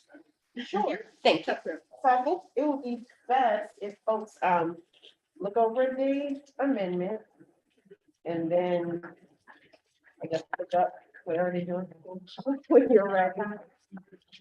It's, it looks like The resolution on sexual allegations of sexual assault and abuse in schools. Yep, yeah, and it's accompanying, equity statement.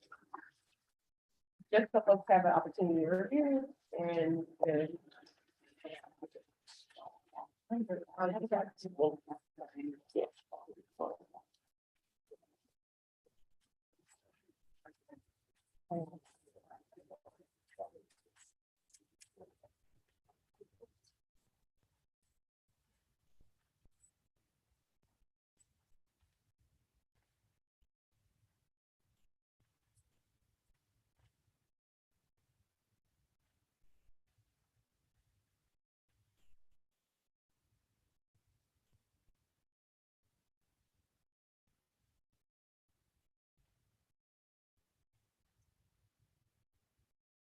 Is there a resident expert on this?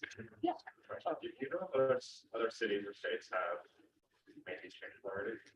I'm not sure, however, Alex sent, I know the U.S. Department of Education, something that came up from you about Title IX. The U.S. Department of Education is, I think, actually done public comment related to Title IX changes. So I would imagine there might be some movement from other states because of that. But I'm not sure about other states' resolutions. I think that's something, staff, we can probably see what they've written. Good question.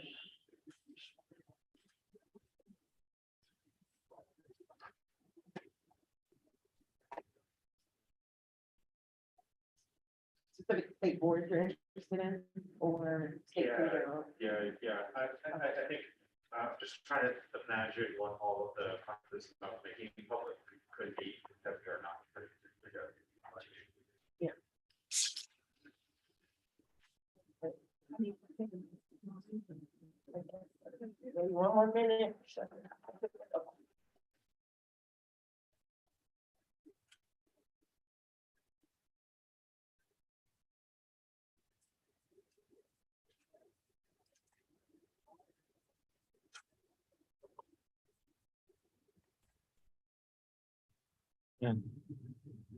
One thing that comes to mind, especially with every equity framework, not to, like, I just want to see if what other states have done around this. If we find out, let's say that like schools in a particular neighborhood have a sexual assault case that's higher, it's really tied to socioeconomic facts, for example, and that's publicly revealed what that does in terms of like broader implications, right? Versus like anonymizing data.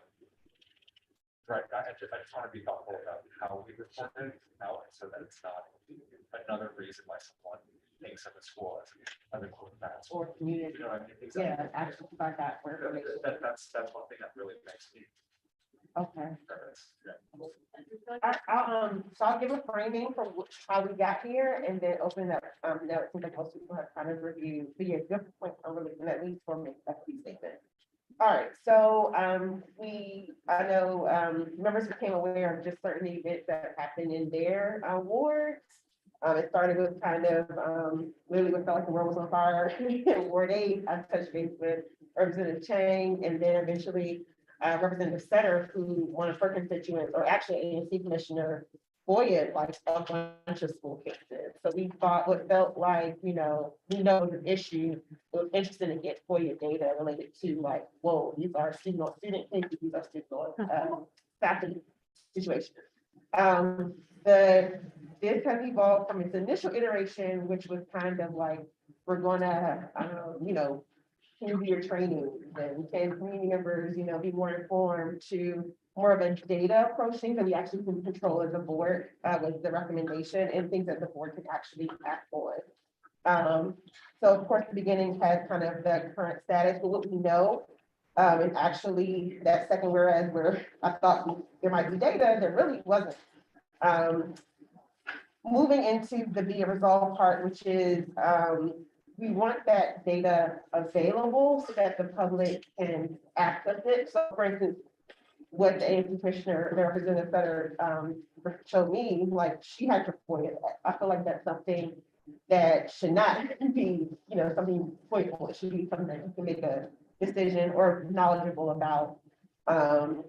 What else?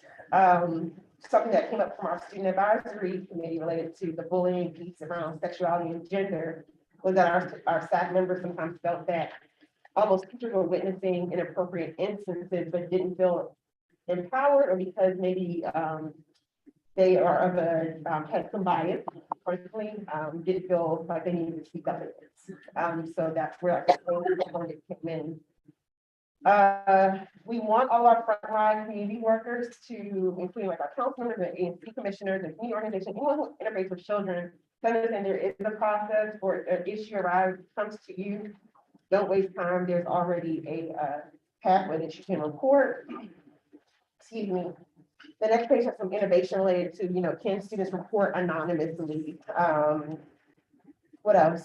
And then essentially, are wraparound services provided, and what are those services? And are community members aware of where they can access those services?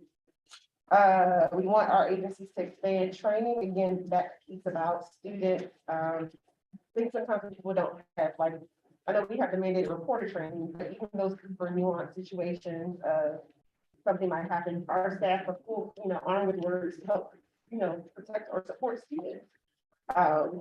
And then lastly, we kind of did a get resolved, which is we'll convene a roundtable with our agency partners to understand what processes are already in place, what data they have, but then kind of answer some outstanding questions that we as a board kind of had. So that's the resolution kind of in an outline in the shell. 3 minutes, your thoughts on what you had. I'll just quickly say thank you to Dr. Reed, because we talked about this, and I know that this issue had come up and you brought ideas to the board before, and I'm delighted with where this landed, and I think it's a really productive resolution. So thank you.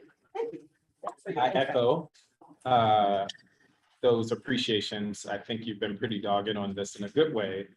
And I think that you raise a very valid issue that is not getting a lot of attention.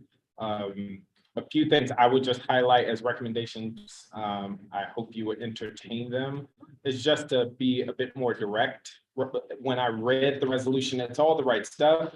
I just didn't really know who would own it. And I think we need to be just very clear. And it seems to me it makes sense for ASI to own this in the way that we've requested, and that they now produce like annual teacher retention data. I think we should be pushing them to do something similar around this data. So whereas it says here, district agencies, I might recommend we say just ASI. Secondly, I think there should be a direct ask of council, and if not a direct ask of council on that last be it resolved statement where you talk about the roundtable, that at least we include ASI in that. I'm sorry, council in that. As that would provide a bit of teeth to the resolution for ASI. And then the last thing, again, is just around just clarity. There's this part, I know I'm jumping around, going line 32. We talk about frontline sports and communities. I totally get it.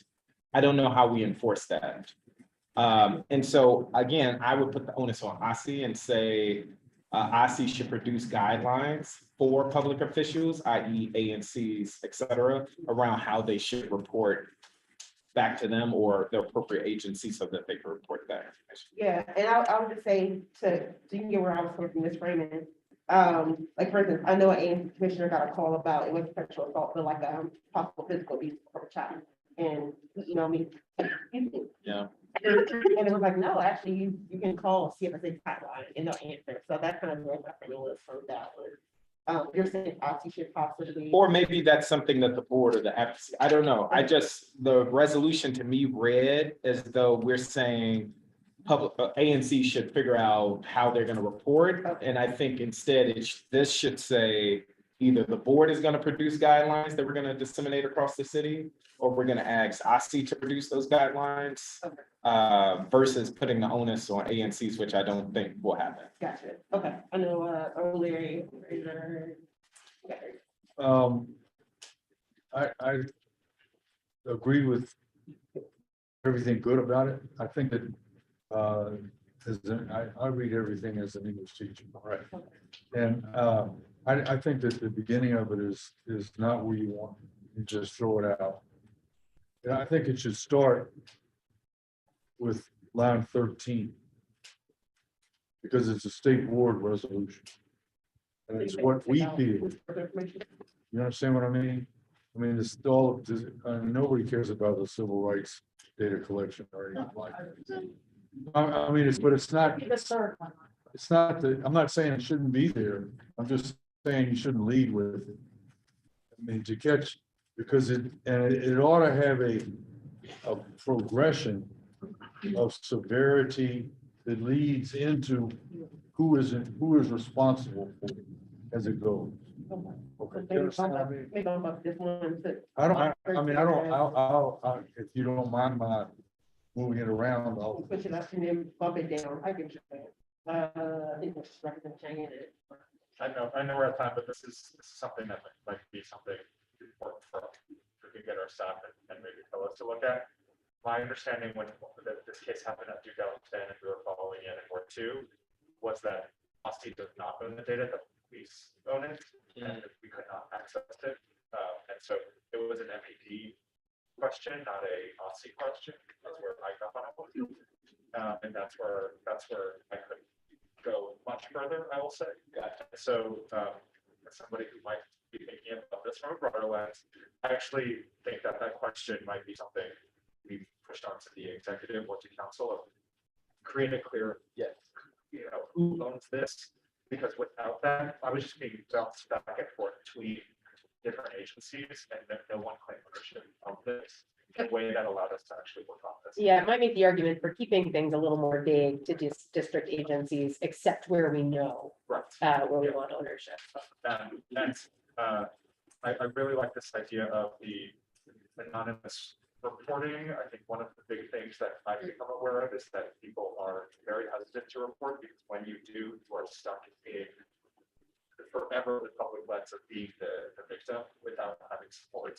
And so the support mechanisms that go around that like there's one I love is Callisto, which does, you can say, I don't want my name to be public to report anything until 20 other students have the same, or 5 other students, or 80, you can name. I want to be a part of this many people who reported before my name is public. And it'll keep you fully anonymous and no reporting will happen. You will not raise the case until there's a whole cohort of people with you to report. Stuff like that gets me. Just protecting the victims actually from all of the rest of it that comes after you report is, I think, super important. So I'm really glad you raised that. And then this aggregation of data, not only by type, but I really do think by geography or by school would be helpful.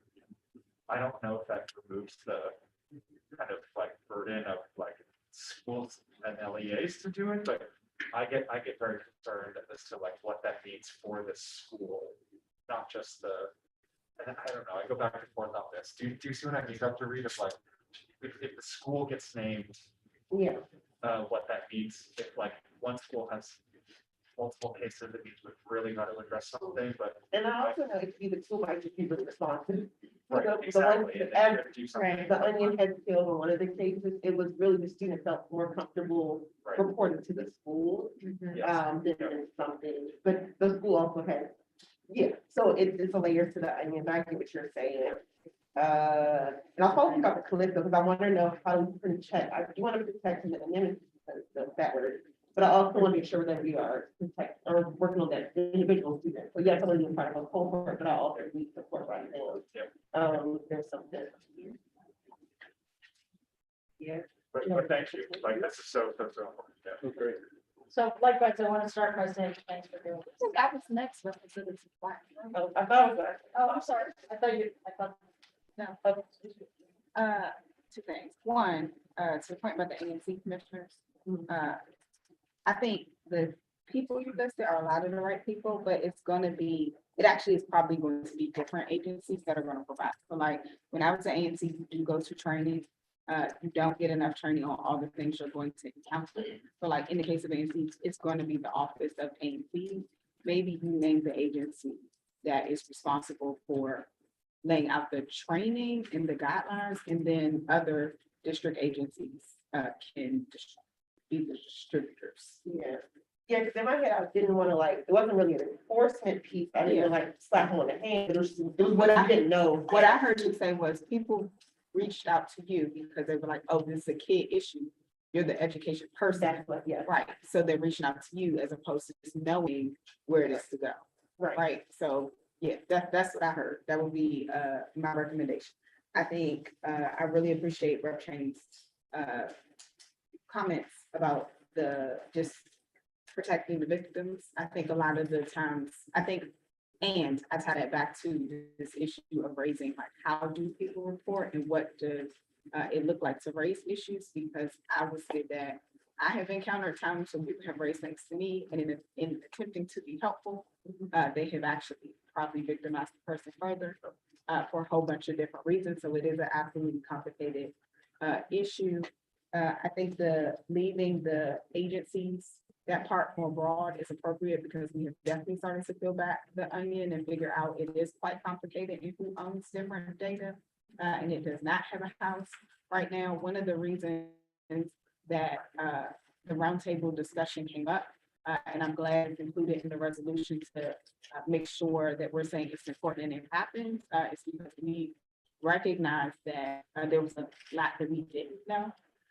And so I really appreciate Rep. Reed thinking about the things that, just the different incidents, how they vary, what members are bringing to her as far as different perspectives around this, and understanding that there's a need to go a bit deeper. And so I appreciate that the resolution calls out a next action for the board and a place where we can learn more and get a bit sharper on this. So, like others, I really appreciate the thank you for that. Thank you very much. A couple of things. One is in the whereas, and I think part of what this can do is establish for the broader community what happened. And the whereas do that. My recollection, except it seems to me they stop early. Like my limited understanding of this, what you're saying is, we've been made aware of the allegations. And we've been made aware that nothing's happening with them, and that they're not being followed. And I don't know what the facts are, but it seems to me the issue was that they weren't getting followed up on, and that people in the schools didn't know about it. And so there were concerns about what had happened again. Again, I don't want to. I think that should be said. I also think if we can say that, maybe the staff can get involved in it. If there was like a very short one pager that backed this up to just describe the state of play, it could go out with the resolution, and I think you could get some real attention to it in the press. So that's it. Now, the one question I want to raise, and I don't have an opinion on it, I don't know enough about it, but there is this, conflict between, on the one hand, trying to keep the names of the schools silent and the names of the perpetrators, alleged perpetrators silent, for all the reasons that we know. And yet part of the issue, I think, is that we need the transparency of knowing which schools they were and to some extent which individuals they were. So I don't know what the right answer is to that. And maybe we can say it's a conflict that needs to be figured out, because without being figured out, our kids are being victimized. Might be a way to say it. Or I don't know how you solve it. I don't know what the. So I think there's actually pretty clear legal clarity on that. I think we'd want to look at, maybe consult with, we have an attorney we can ask, but I think there's no lack of clarity on concealing the names of people involved until they are convicted. I think the clarity is around the data on schools. And that the school itself should be transparent that this happened at a school. Yeah, and I think that the data that was FOIA asked, it came on the heels of the Duke Ellington incident, and it asked for all incidents in the past 10 years in schools where there were sexual assault or sexual harassment allegations, either against a teacher or against, like between a teacher and a student. So an adult to an adult or an adult to a student. And the names of the schools were made public via the FOIA requests, including at years when that happened in only one school. So I think there's no conflict there on naming schools. I think there's a pretty clear legal answer that you're not really, you never name the victim. And you wouldn't name the perpetrator unless there was a conviction, because I think they're often treated as personnel matters. So I don't know where that affects lines in the resolution that you're No, concerned about. yeah, no, I'm just for being clear about what the violation was. I think part of the violation is that school didn't want to be named, and you do want to. I think, yeah, what Representative Shane saying is it the school's fault that someone acted in a certain way and should, like, again, the case I'm sharing, I'm thinking about, it was a strength-based approach for the school, and this is the student felt comfortable sharing with the school, even though now we're starting to learn it was maybe more community oriented. But again, the fact that I'm sitting here going through layers of onion because I didn't know it started with an emergency situation to, okay, the student felt comfortable, and still I want to say allegedly because I still don't know what happened. That school might be getting dinged for something when in reality they have a bunch of people who the student might feel comfortable with. I have a question about. So I also want to be mindful, it's 8:05, and I don't want to spend more than 5 more minutes. And I'm curious, because I want to know the next steps. We got a lot of feedback and I appreciate you all. But I really want to know the list July 20th, so you can actually put this into action, because I think that's the more meaningful piece of it. The only question I have is that what y'all are talking about is not what I'm seeing in the resolution.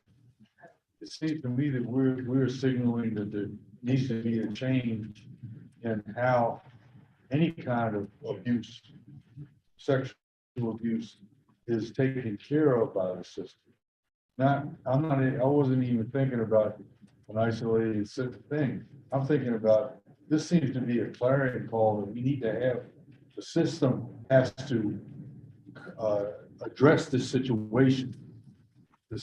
And because when y'all are talking about, when we're talking about children that are abusing other children sexually, those things, people don't talk about that in the school. Kids don't talk about it. They don't do a lot of the children that are abused don't want to be outed about what's happened because of the network of people talking about this all the time. I think this is fabulous, but I was reading it completely differently, and that it needs to be bring the system into reacting to events in the future. I guess that's what I'm saying. So I want to know from leadership, how to take all of these, like what's your timeline for how I share, how we do all this?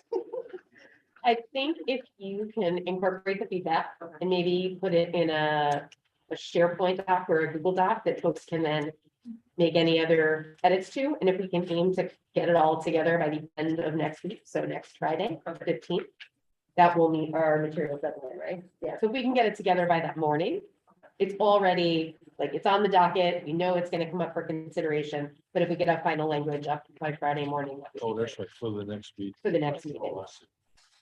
Thank you. Thank you, Dr. Thank Reed. you. Thanks That's great. all for the good comments. All right, the floor is to Vice President Thompson for 2 committees, admin and governance. I leave it to you to decide which order you want to go. All right, I'm gonna go double or nothing. I'm gonna start with admin committee. Can you take your mask? I am gonna take the mask. So hopefully you can hear me better. Okay, so admin committee, couple things that are important. Ombudsman, they are not, the SPED hub is moving along quickly, and we saw I don't know what's called, soft launch version of that. You all will see that too. You will be really impressed. It's going to be awesome. And we will be leaning on our staff to help with rollout of like comms materials, so parents know that resource is available to them. Next, we're still working with DGS around space, both for the ombudsman and OSA. One day we will have an update with good news, but the update right now is we're still getting updates. OSA mostly has had calls about re-enrollment and students with disabilities. And so that's our sister offices covered. Budget, we did not have an update on the budget numbers at the admin committee because they hadn't given them to us yet. So we look forward to sharing that with you all. Attendance, we talked about just what the request from Councilmember White looked like and how we would accommodate that with the board. Clearly, we've already had the meeting with Councilmember White, so you know how that was accommodated. And then we talked about hiring. So we talked about what it looks like to involve the student reps. We did ask questions to DCHR because technically they are not employees of the district. And so we want to very much involve them in the process. So they will probably sit on some panels with us and we will consult their advisement, but they technically cannot be part of Who's they? the student representative. Oh. In the same way that I thought you said because we DCHR. are all, no, we asked DCHR about the student reps because Oh, okay. one of the things we do want to do is get as much feedback as possible from the full board around this process. We also consulted a DCHR about the order of operations, given some of the questions Representative Reed asked. They pretty much said it was up to us how we wanted to handle that. So I think we then talked about a balance of like, okay, what's the most efficient way to like, do we do write samples first? And we haven't quite rolled out all of that process yet, but we will. Last, we talked about the job description. We made the decision that the job description for right now is going to stay the same. And we had a robust conversation about the merits for should we make changes now? What would be the consequences if we decided to make changes later? And Representative Sawyer was kind enough to share some of the things that had come up in previous conversations about like what people brought. You owe me a document, but at least you share some thoughts. I did. Yes. Okay. So Sorry, I need to. no worries. But she was kind enough to share like what were some of the things raised in the past since Representative Sutter and I were not on the admin committee previously. Because DCHR does have a moratorium on us being able to revisit job descriptions, we decided to go with the job description for the following reasons. One, because if we cannot even revisit it until September 30th, but that may move again. And so if it is extended, then we're just stuck. We've waited for no reason. Two, we have to onboard new members and we kind of need somebody to do that. I know as a new member recently, that was super helpful to me. Three, as we understood it, many of the things that were raised were kind of like refinements or things we might want to take off the executive director's plate. And we figured that since we weren't adding responsibilities, we could totally have a conversation with the board about things they want to look for with a candidate and give that as a lens and also give the disclaimer that certain things in the job description might be, adjusted later. And I'm going to be honest in saying I did not write down what the time frame. Maybe we didn't decide on horizon. So we're trying to decide on like how far into a job description, how far into someone new coming on, do you change a job description? We did not arrive at a good answer for that. So that was part of the conversation. But we did make the decision as the admin committee that we are going to move forward with the posting the job description as it is because we got to find it. And we will be rolling out to the board some suggestions around how to frame hiring decision-making so that people know and can give us some feedback on how you all will be involved, because that's really important to us, and how the students will be involved, but we need to check with HR first. That's everything we talked about. Am I missing anything, Representative Sawyer? So, nope. I don't think so. Okay. Please. Yeah, we got 54 applicants. That's really good. How do we? I couldn't. Oh, sorry. We have 54 applicants. Yeah. How do we advertise? How do we advertise that? I do not have the full list of applicants. Was it DCHR? So it's on DCHR, it's on LinkedIn, it's on Indeed, it's on Glassdoor, or it's going on Glassdoor, It's on ZipRecruiter. on ZipRecruiter. Okay, cool. Because I know you said spread the word. I was curious, like what schools have we? Yeah. I will say I posted a post about it after it went live on Friday, Friday, I can't remember, Friday, I think. And I got 100 like reactions plus like another 87 reshares. on LinkedIn. So there will, and from lots of people, from local folks, from folks in other state education agencies, from folks at NASB. So lots of folks are putting this out there. So I think if you have a LinkedIn account, go ahead and post it up there and share it. And it seems to be getting good traction. I saw representative, I saw our former executive director shared it as well, and let people know his former job was open. So I think that might. I think that's what I saw. I think it was Rep. Wattenberg, and then I'm coming to Rep. O'Leary. Oh, did she? Dr. Rock, paper, scissors for it. So just to follow up on what I said earlier, I'll just give you an example. I mean, so the question is, what would the consequences be of hiring the board change? Just pose something, sort of following up what I said. One way we might want to change it, I think in a big way, is to say, if we really want our role to be in a bigger way, in an ever bigger way, the independent voice of VC families, if that's what we want to be, that is a different role than we conceive it of. It means, for example, I might want to hire somebody that knows a lot about public opinion polling. I don't mean a pollster, but that's part of what they understand, because it gives them some tools to really go out and help us do that. That's been a hard thing for us to do, you know, procurement and stuff, but we don't have the expertise, for example. Media, is that we have not really found a way to really be in the media with the stuff that we're doing in as big a way as I think many of us would like to see. That's a different skill set. Advocacy in general, which is both of those pieces, there's a lot to that. That's not been how we've defined the job. So that's what I'm saying, is that there may be some ways we want to really rethink what the job is, and that would make us want to rethink who we hire. And that's why I think it's a conversation that deserves to be had.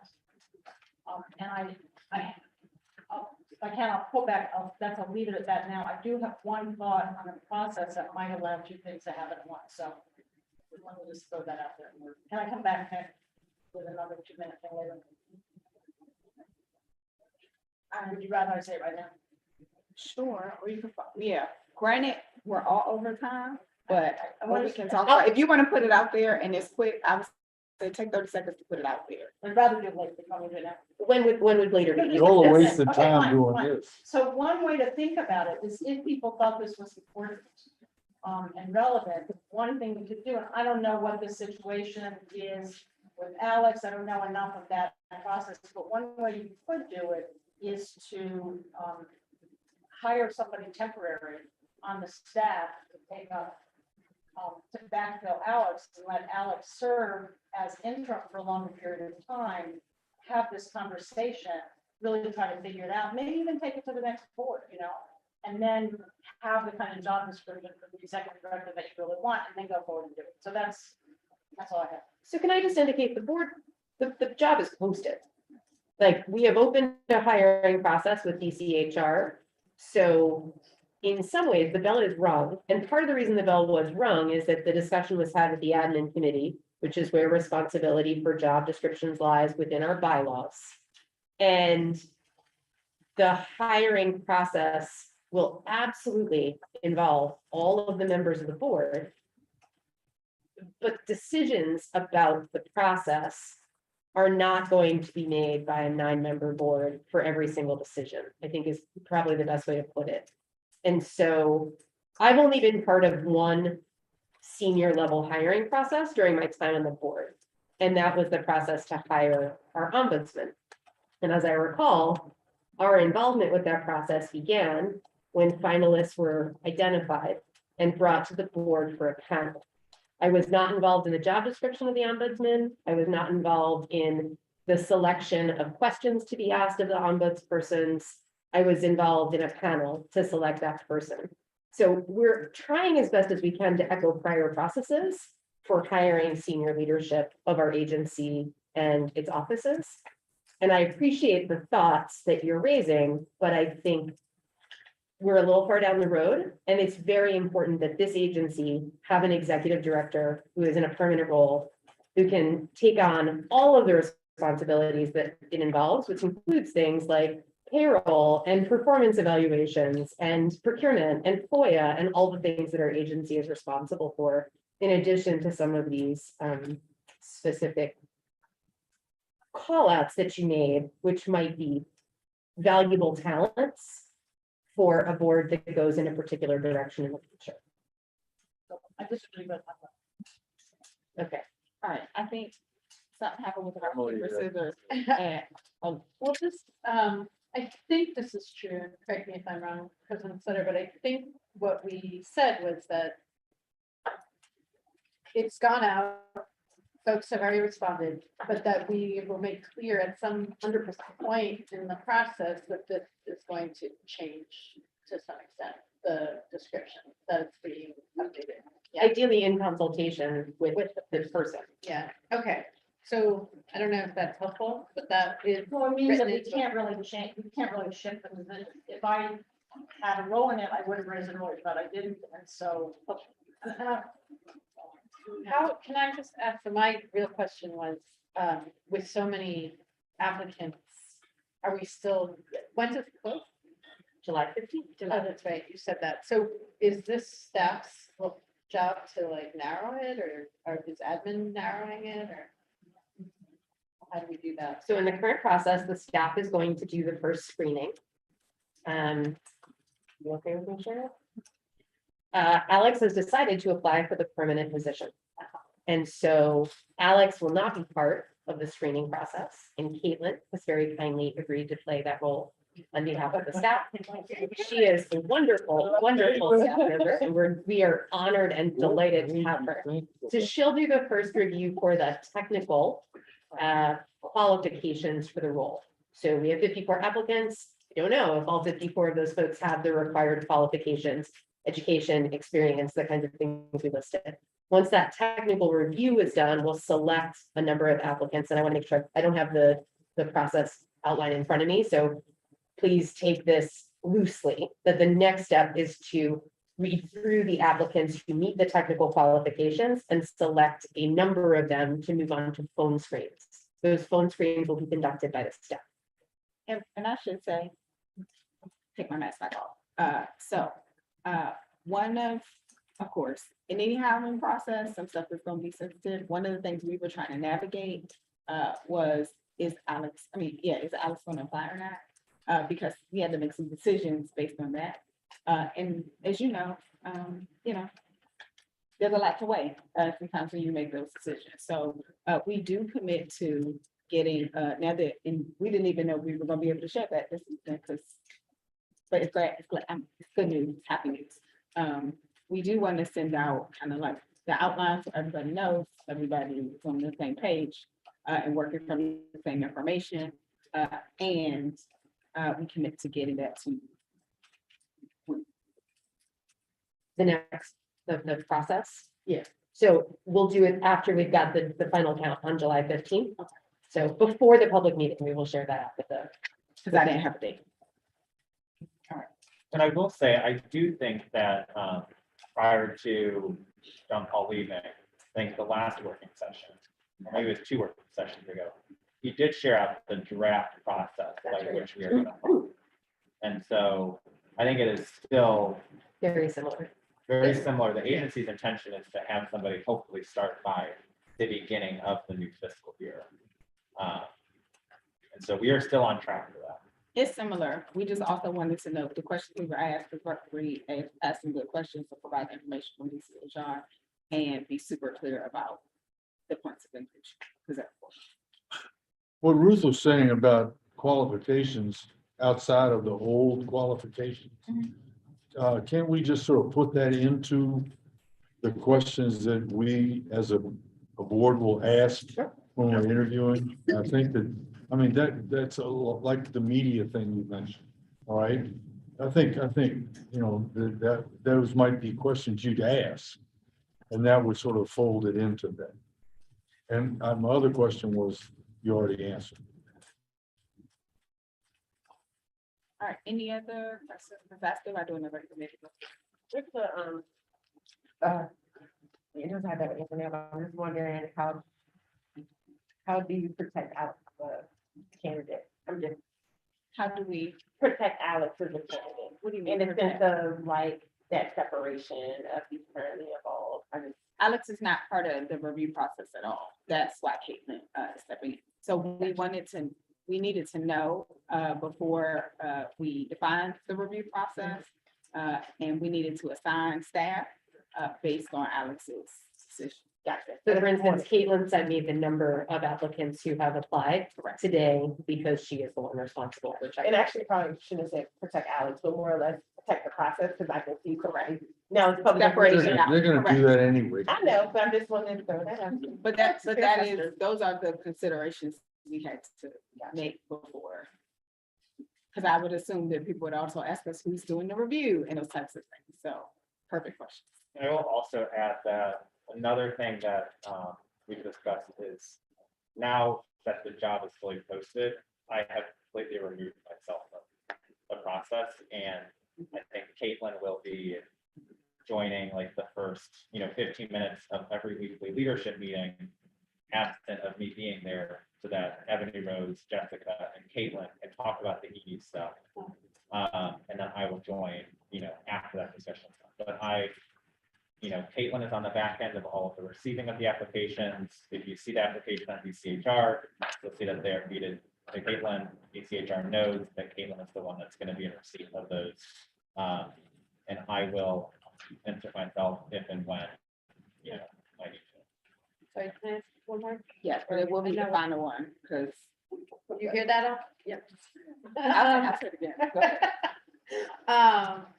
No, just to Ruth's point though, now thinking about the whittling down process, I'm wondering, and maybe this is just putting this idea out there and we can discuss further at some point, but maybe members could share with admin qualities that they think would be important, and that could get passed along to staff who are doing the initial whittling, because it does actually, yes, what you're saying, O'Leary, is important that we'd ask certain questions, but we may not get the candidates we want if they get whittled out, right? Because staff didn't know to look for those things that we value. Does that make sense? That does make sense. That's one of the reasons that we were like, okay, we don't, where we landed with maybe we should not deal with anything that is different from the job description, given we couldn't change the job description. Because it's really hard to, even if you were listening to these meetings every day, to guess what you should put in the application to even be elevated. Do you know what I mean? Like you're not putting the whole thing in. Right. Yeah. Some people might tailor it based on the job description, and we wanted to give an opportunity to representatives of the board to have the conversation. I don't know if it's at a retreat or other things, because it does have some implications. And it is a conversation that I think is necessary and needs to be had, and trying to balance the reality that right now DCHR has this moratorium, which is not anything we can control. And maybe we would be having a different conversation if that wasn't the case, but we can't. It's not, yeah. So just for members, we've been sent the job description. Right? Yeah, just for members' awareness, on June 1st, John Paul sent an email called Deliberative and Confidential. And in that email is a list of the design hiring process. While we have made a few tweaks, so for instance, it says posting of job description and accepting applicants, and it says closed by July 8th. We made the decision, since it couldn't be posted until Friday, July 1st, that over a holiday weekend, we might not get as many applicants as we'd like to. So we kept it open until July 15th. So that would be a change that we've made. We'll make those updates and provide it back to members before the working session, before the public meeting. The other thing that will change is that the first review of applications, it says, will be conducted by the interim executive director. That is no longer the case, since the interim executive director has decided to apply, and now it will have Caitlin's name in that place.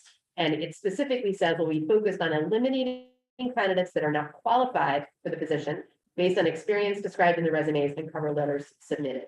The goal should be to reduce the number of candidates to no more than 10 to 15 to move to the next step. So what I'm going to rely on Caitlin to do, and what I'll share out now, is if we end up with more than 15 qualified candidates who have applications that are fully qualified, we may need to come to admin committee before we finalize a smaller list and say, okay, we have 37 applications that are fully qualified. What characteristics are most important for us to use to whittle this down?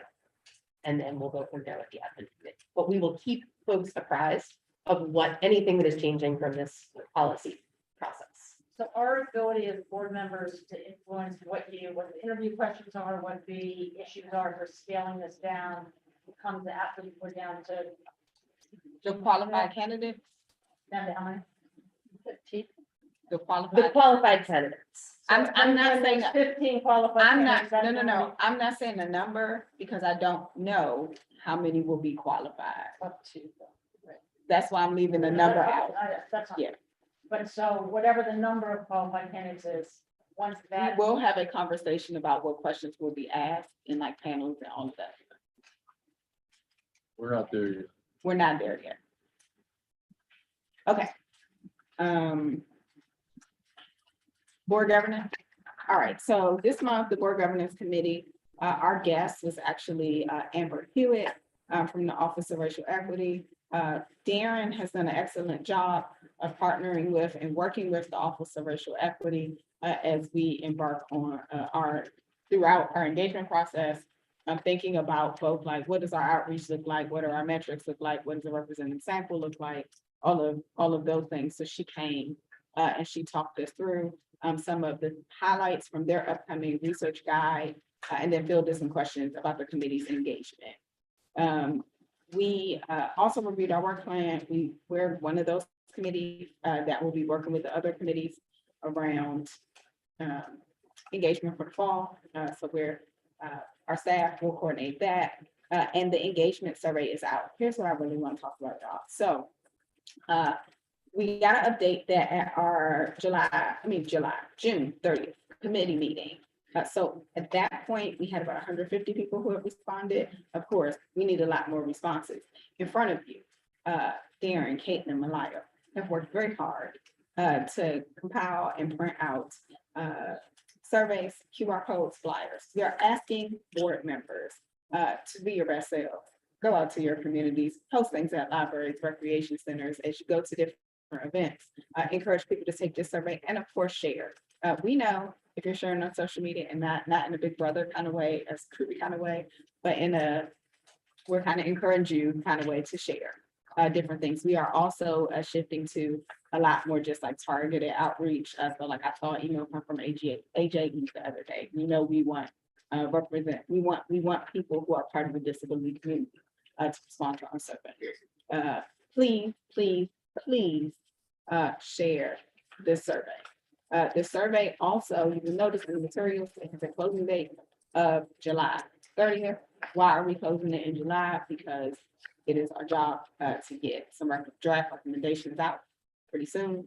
So share it, encourage people to take it. If you need comms or me or anybody else to resend the materials for social media, we are happy to do that for you. You can also, the state board account has also been wonderful about sharing different things. But that is my very quick and dirty version of the report, given the other items that we're going over. So I'm trying to be as efficient as possible. Are there any questions?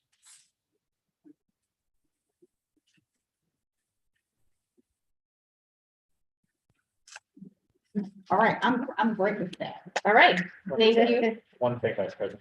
Did you note the extension? It's yes, July 30th. That's it. Excellent. All right. We are moving on to education standards. Representative Chang. Great. Social studies standards, once he's getting us a draft sometime in the fall. Wants to expand the technical writing committee. We've got recommendations from Giselle and Leave on establishing a state process for reviewing and revising standards, not just social studies, but how we think about revising them over time. Following a student-focused panel we convened in May, we welcomed 2 American U students, graduate students, to conduct research aligned to our work regarding literacy, professional development, and training. And we're designing materials to engage our constituents around OSCE's comprehensive literacy plan. Amazing. Record-breaking time. Questions for Representative Chang?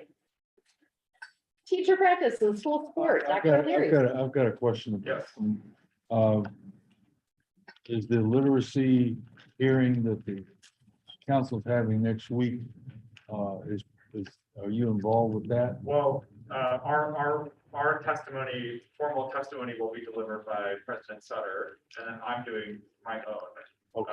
But it's not, it's not something that. I just wanted to, Yeah, but I guess, give you a shout out. would love it if everyone does, honestly, yeah. And then could highlight some of the work that we've already been doing from the board. All right, so I'm ready to set a record. All right. We didn't meet last month.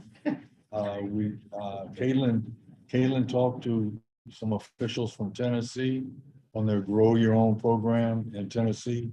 I'm going to be meeting with Mary Levy about OSSI's report on teacher retention to find out her responses to that. It may be that we don't. If she finds that there aren't too many things that we need to find from a different report, we might not have to spend that money. And I'm going to be meeting this month with representatives from UDC and AU again about their education programs, especially with UDC because they're building up their program again. And that's the end of our report. Thank you, Dr. O'Leary. Questions? Not a question, just a comment. I want to thank Dr. O'Leary for joining us to meet about OSSI, our standing meeting about OSSI, and encouraging them and thanking them for the teacher survey data. So thank you, Representative Fogarty. Thank you very much. Representative, Mr. Jew. One other thing, and I know Mr. Tooley may slightly noted this today, but I think it is our hope that OSSI will come to, I think, the August working session to talk about their recently released teacher data through the report. So. That I messed up. Do we have an August working session and no August public meeting? Yep. External committees, any reports from research, NASB policy? Our creative committee, so we'll go slowly, but hopefully the creation committee will speed things up a little bit. I have a really brief update from the OSSI Environmental Literacy Plan Working Group. So there is something called the DCPS Healthy Schools Act. Yeah. Yes. And so now I should have written this down. I can't remember if it's every other year, but anyway, they just released a report. And every school has to report according to set criteria, how they are doing in meeting those criteria for healthy schools. And some of that involves, the reason our group is interested is because some of it involves like, how much outdoor time do kids have, how much access do they have to learning about the environment and about climate change, all of that. And so Grace Malabay, who's leading the group, shared some really interesting data actually. And what I'll just share with you, I can't put it in the chat right now, but I will when I get home, which is you can look at your schools individually to see how they reported. And when I get the PowerPoint, the slides that she shared, I'll share that with you as well because the data was very interesting. That's all. Thank you. Sure. Other external? I just want to make one comment to Dr. Reed, which is in terms of RTP. I mean, I don't know where they're going yet, or if they have any direction to go in terms of the research, but it would be wonderful if they could really focus on early reading and some of the literacy stuff. And, I can be pouring this money into it. It would be so helpful to have an independent research project that is really tracking in and other related things. So, Yes, I think you were one of the board members that provided the actual form, something about that feedback that you guys can look to the RPP. And the goal is, I believe, by November to have a 5-year plan. I'll just make sure that literacy in there. I'm gonna keep people up to date on any opportunities to inform that 5-year plan. Thank you. You're welcome. The NASB Government Affairs Committee met yesterday. So just give you a couple of updates. The House has an appropriations bill drafted. They expect no final bill before November. There is, from the U.S. Department of Ed, a lot of time during the meeting was spent discussing the updated charter school program regulations, which were announced on Friday. I think we all got an email about it from the department. Specifically, the regulations took into account, similar to the way we were talking about tonight, public comment, made some changes, and opened the first round of grant applications for the charter schools program. There wasn't a whole lot of additional sort of feedback from members of the GAP on that. The National Parents and Families Engagement Council was launched by the department. That also was an email that you all should have received from the department, one of the Adam Honeysett emails that we get, which is a big move by the department to make sure that families are being deeply engaged by the department itself, as well as by state departments of ed all across the country. So those were the big updates from the GAP. It's terrible, terrible. I'd like to mention one thing. Yeah. I know we've got plenty of time. When Mr. Tooley was talking about all the changes that happened from different administrations, stuff like that, I wrote a little note to Colleen and said, whatever happened to Betsy DeVos? She's not here anymore. You remember Betsy DeVos? No. Oh, we remember. I know. All right, friends, this brings us to 8:40 p.m. and to new business and other discussion. I know there are at least a few items for new business. Who would like to propose items for new business? I will start with you, Vice President Thompson. All right, so, Yes. You've got a little teeny voice. I also have a little teeny nose. All right, so my item for new business is I would actually like to propose, just after participating in one round of accountability discussions, and having been, I guess, outside of others, that we actually just have a regular cadence for accountability conversation. That makes the most sense to me. I have not written an equity statement yet because this idea was rolling around in my head. I focused on making sure I wrote a resolution for the working session, but it is in your folders, and let me tell you why. Essentially, I think that part of how we arrived here in this conversation was people were saying things for 5 years that they wanted to see happen. And I don't know why 5 years seems to not be particularly special to me. But my guess is, I know I heard people talking about high school growth during the first iteration of this ESSA process. If we had a regular cadence, my guess is, by my estimation, we could have gotten something around high school growth 3 years ago. I also know that nothing I've ever done in life was perfect the first time. You tend to learn, you tend to grow from experience. And I believe that's true for us as a city, OSSE as an organization, and us as a board.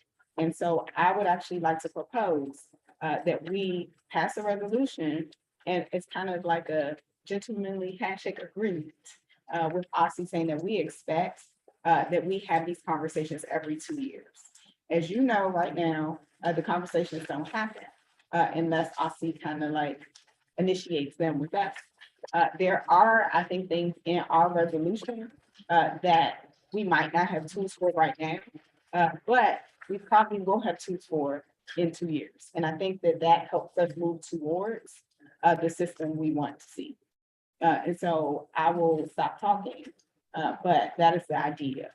I'm curious what members think about that idea. Representative.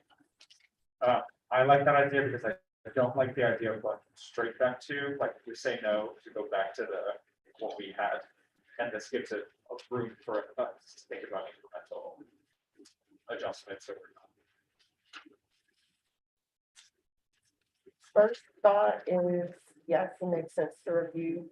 I also am thinking, how do we balance if we get 600, the stakeholder engagement plus, because we also get individual member engagement, and OSSE gets 150. how can we get more weight behind what we got from our engagement versus what they had to make it, whatever the review is, move the needle in what we're seeing. So I guess that goes for line. I'll find it. Oh, 15. Collective stakeholder input, receiving testimony. I can piggyback on that. I guess I'm wondering, and this was something I didn't say tonight, but I do hope that going forward with this next phase of the process with us, that it is more collaborative and that it's not starting from scratch in terms of the kinds of questions they're asking, and it's based to some extent on, you know, the data we have collected, or the input we've collected that's reflected in our recommendations.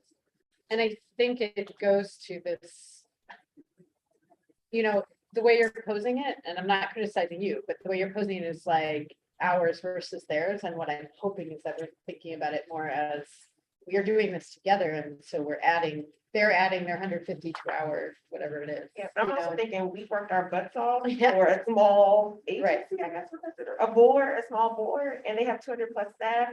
And we had a lot of like contact with community members, like we should get some weight for that, whatever we're presenting. But I'm not trying to make it, and I get you're saying like. Yeah, yeah, it can become their weight as well, I guess, you know, so Our I data, wish they did brace it that way. we collected data for a long time. Yeah.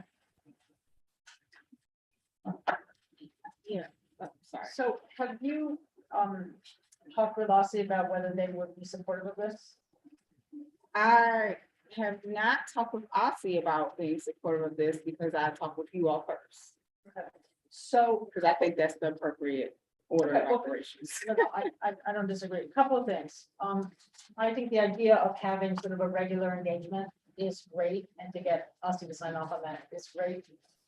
One thing I would raise is I don't want to put too much weight on this, but I know we all had our conversations with Superintendent Grant and with Justin, and I had a sense that there was a willingness to come back before 2 years, given some of the stuff that is in play right now.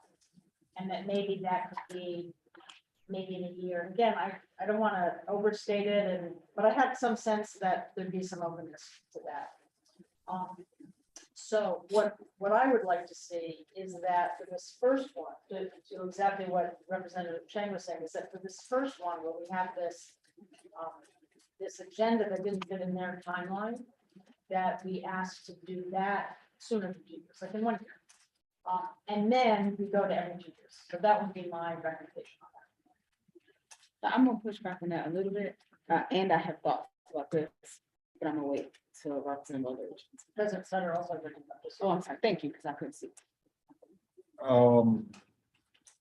I think it's, that if we could continue to work with someplace in here that would satisfy what Ruth's talking about right now, about the momentum going the way it's going. Rather than, because I don't look at it as doesn't look like a negative kind of thing, but just a continuation of the relationship that's happened during this. Somehow the language in there would be one that's just got movement to continue the movement. Does that make, do you understand what I mean? I think so. I mean, so this is written, described as minimums, not maximums. And so the idea is not that Aussie couldn't come back to us with something. Like, it doesn't preclude conversations from happening. It's saying that at least every 2 years, we need to be having a conversation and making an amendment to our accountability process. It's not just movement, it's the amendment. That's what my own. Yeah. So I do, and I guess that actually is my pushback. And so I don't want, when I'm thinking about minimums, I know 5 years is way too long. I know we're probably not going to want to say, we're gonna make an amendment every year. I think that's disruptive for schools. But I think 2 years at least is, all right, we know we're gonna revisit this. That does not mean that if a conversation has started, we couldn't vote on something else. But and I'll be honest about the way I think about the world. I try not to think about creating something for just this conversation. And like, this is how it's working right now with Jessica as the president, Christina as the this, Ruth and Emily and Carlene and Jock on the accountability committee. I try to think about it like, all right, no matter who the stakeholders are, if those people change, if all the seats change, what would be the minimum that we would want to see? So that's my pushback, and that's why I said 2 years as a floor, which would not preclude if we're doing way Is this better. something we're looking at our next meeting? If we could. I actually think it would be, so in my head too, it might actually be helpful to vote on the resolutions together, like to pass or not pass, whatever we decide. The resolution that we have, with the understanding that it's not gonna be 5 years until we undertake another accountability amendment again. That to me just seems insane. There were two things I was going to say. One is, I think to your point about setting up a process that lives beyond us, it also says maybe the current state superintendent agrees to this. We don't know what future state superintendents agree to, but if this is codified by the board as a thing that the board is going to raise issues for an amendment every 2 years, it becomes part of the cadence of work. So whether it's Superintendent Grant or somebody else, the board is raising every 2 years recommendations for adjustments to the accountability framework. And if Dr. Grant agrees to it, it is more likely that a successor is going to say, okay, the board and OSSI do this every 2 years, so here we are.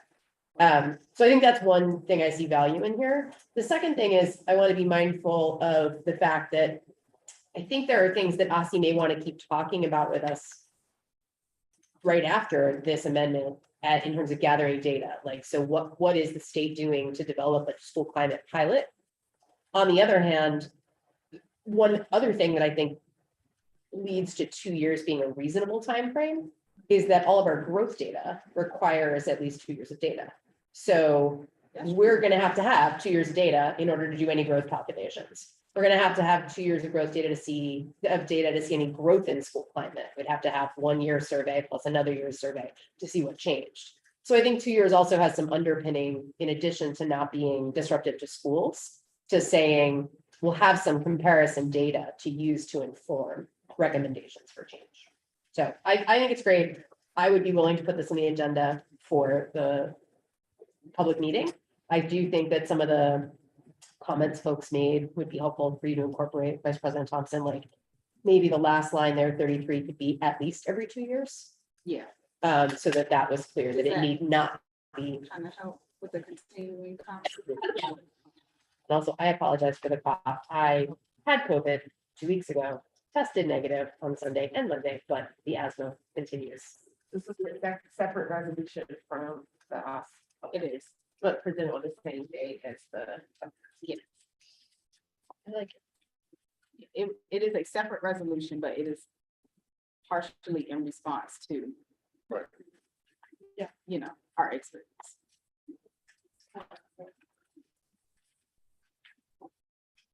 Oh, is there other new business? Yeah, I was gonna say, are you? I'm done with this. Great. People have other comments. All right, other new business. Just wanted to throw out there, the other part of the advocacy outreach report, which is in your assembly packet, is the family engagement. And something that will be coming, I know, we're making progress, but something that will be coming soon is the sign up sheet for families. As you're seeing people during the summer, if they're interested in signing up for the engagement, because we're trying to get different families. Once that Malaya, Caitlin, everybody transferred that into a Google form, that will become available. And then we are also going to give you questions that you can kind of, you know, I mean, you all can talk, so you probably don't need these questions, but questions are kind of just, you know, keep thinking about whenever you're engaging with people related to it, that you can kind of almost jot down like your notes from your quick engagement. And then, the meeting, when I mean, like, the sign-up sheet would be more for like, we can formally invite these families who like have a lot to say or really interested in the topic.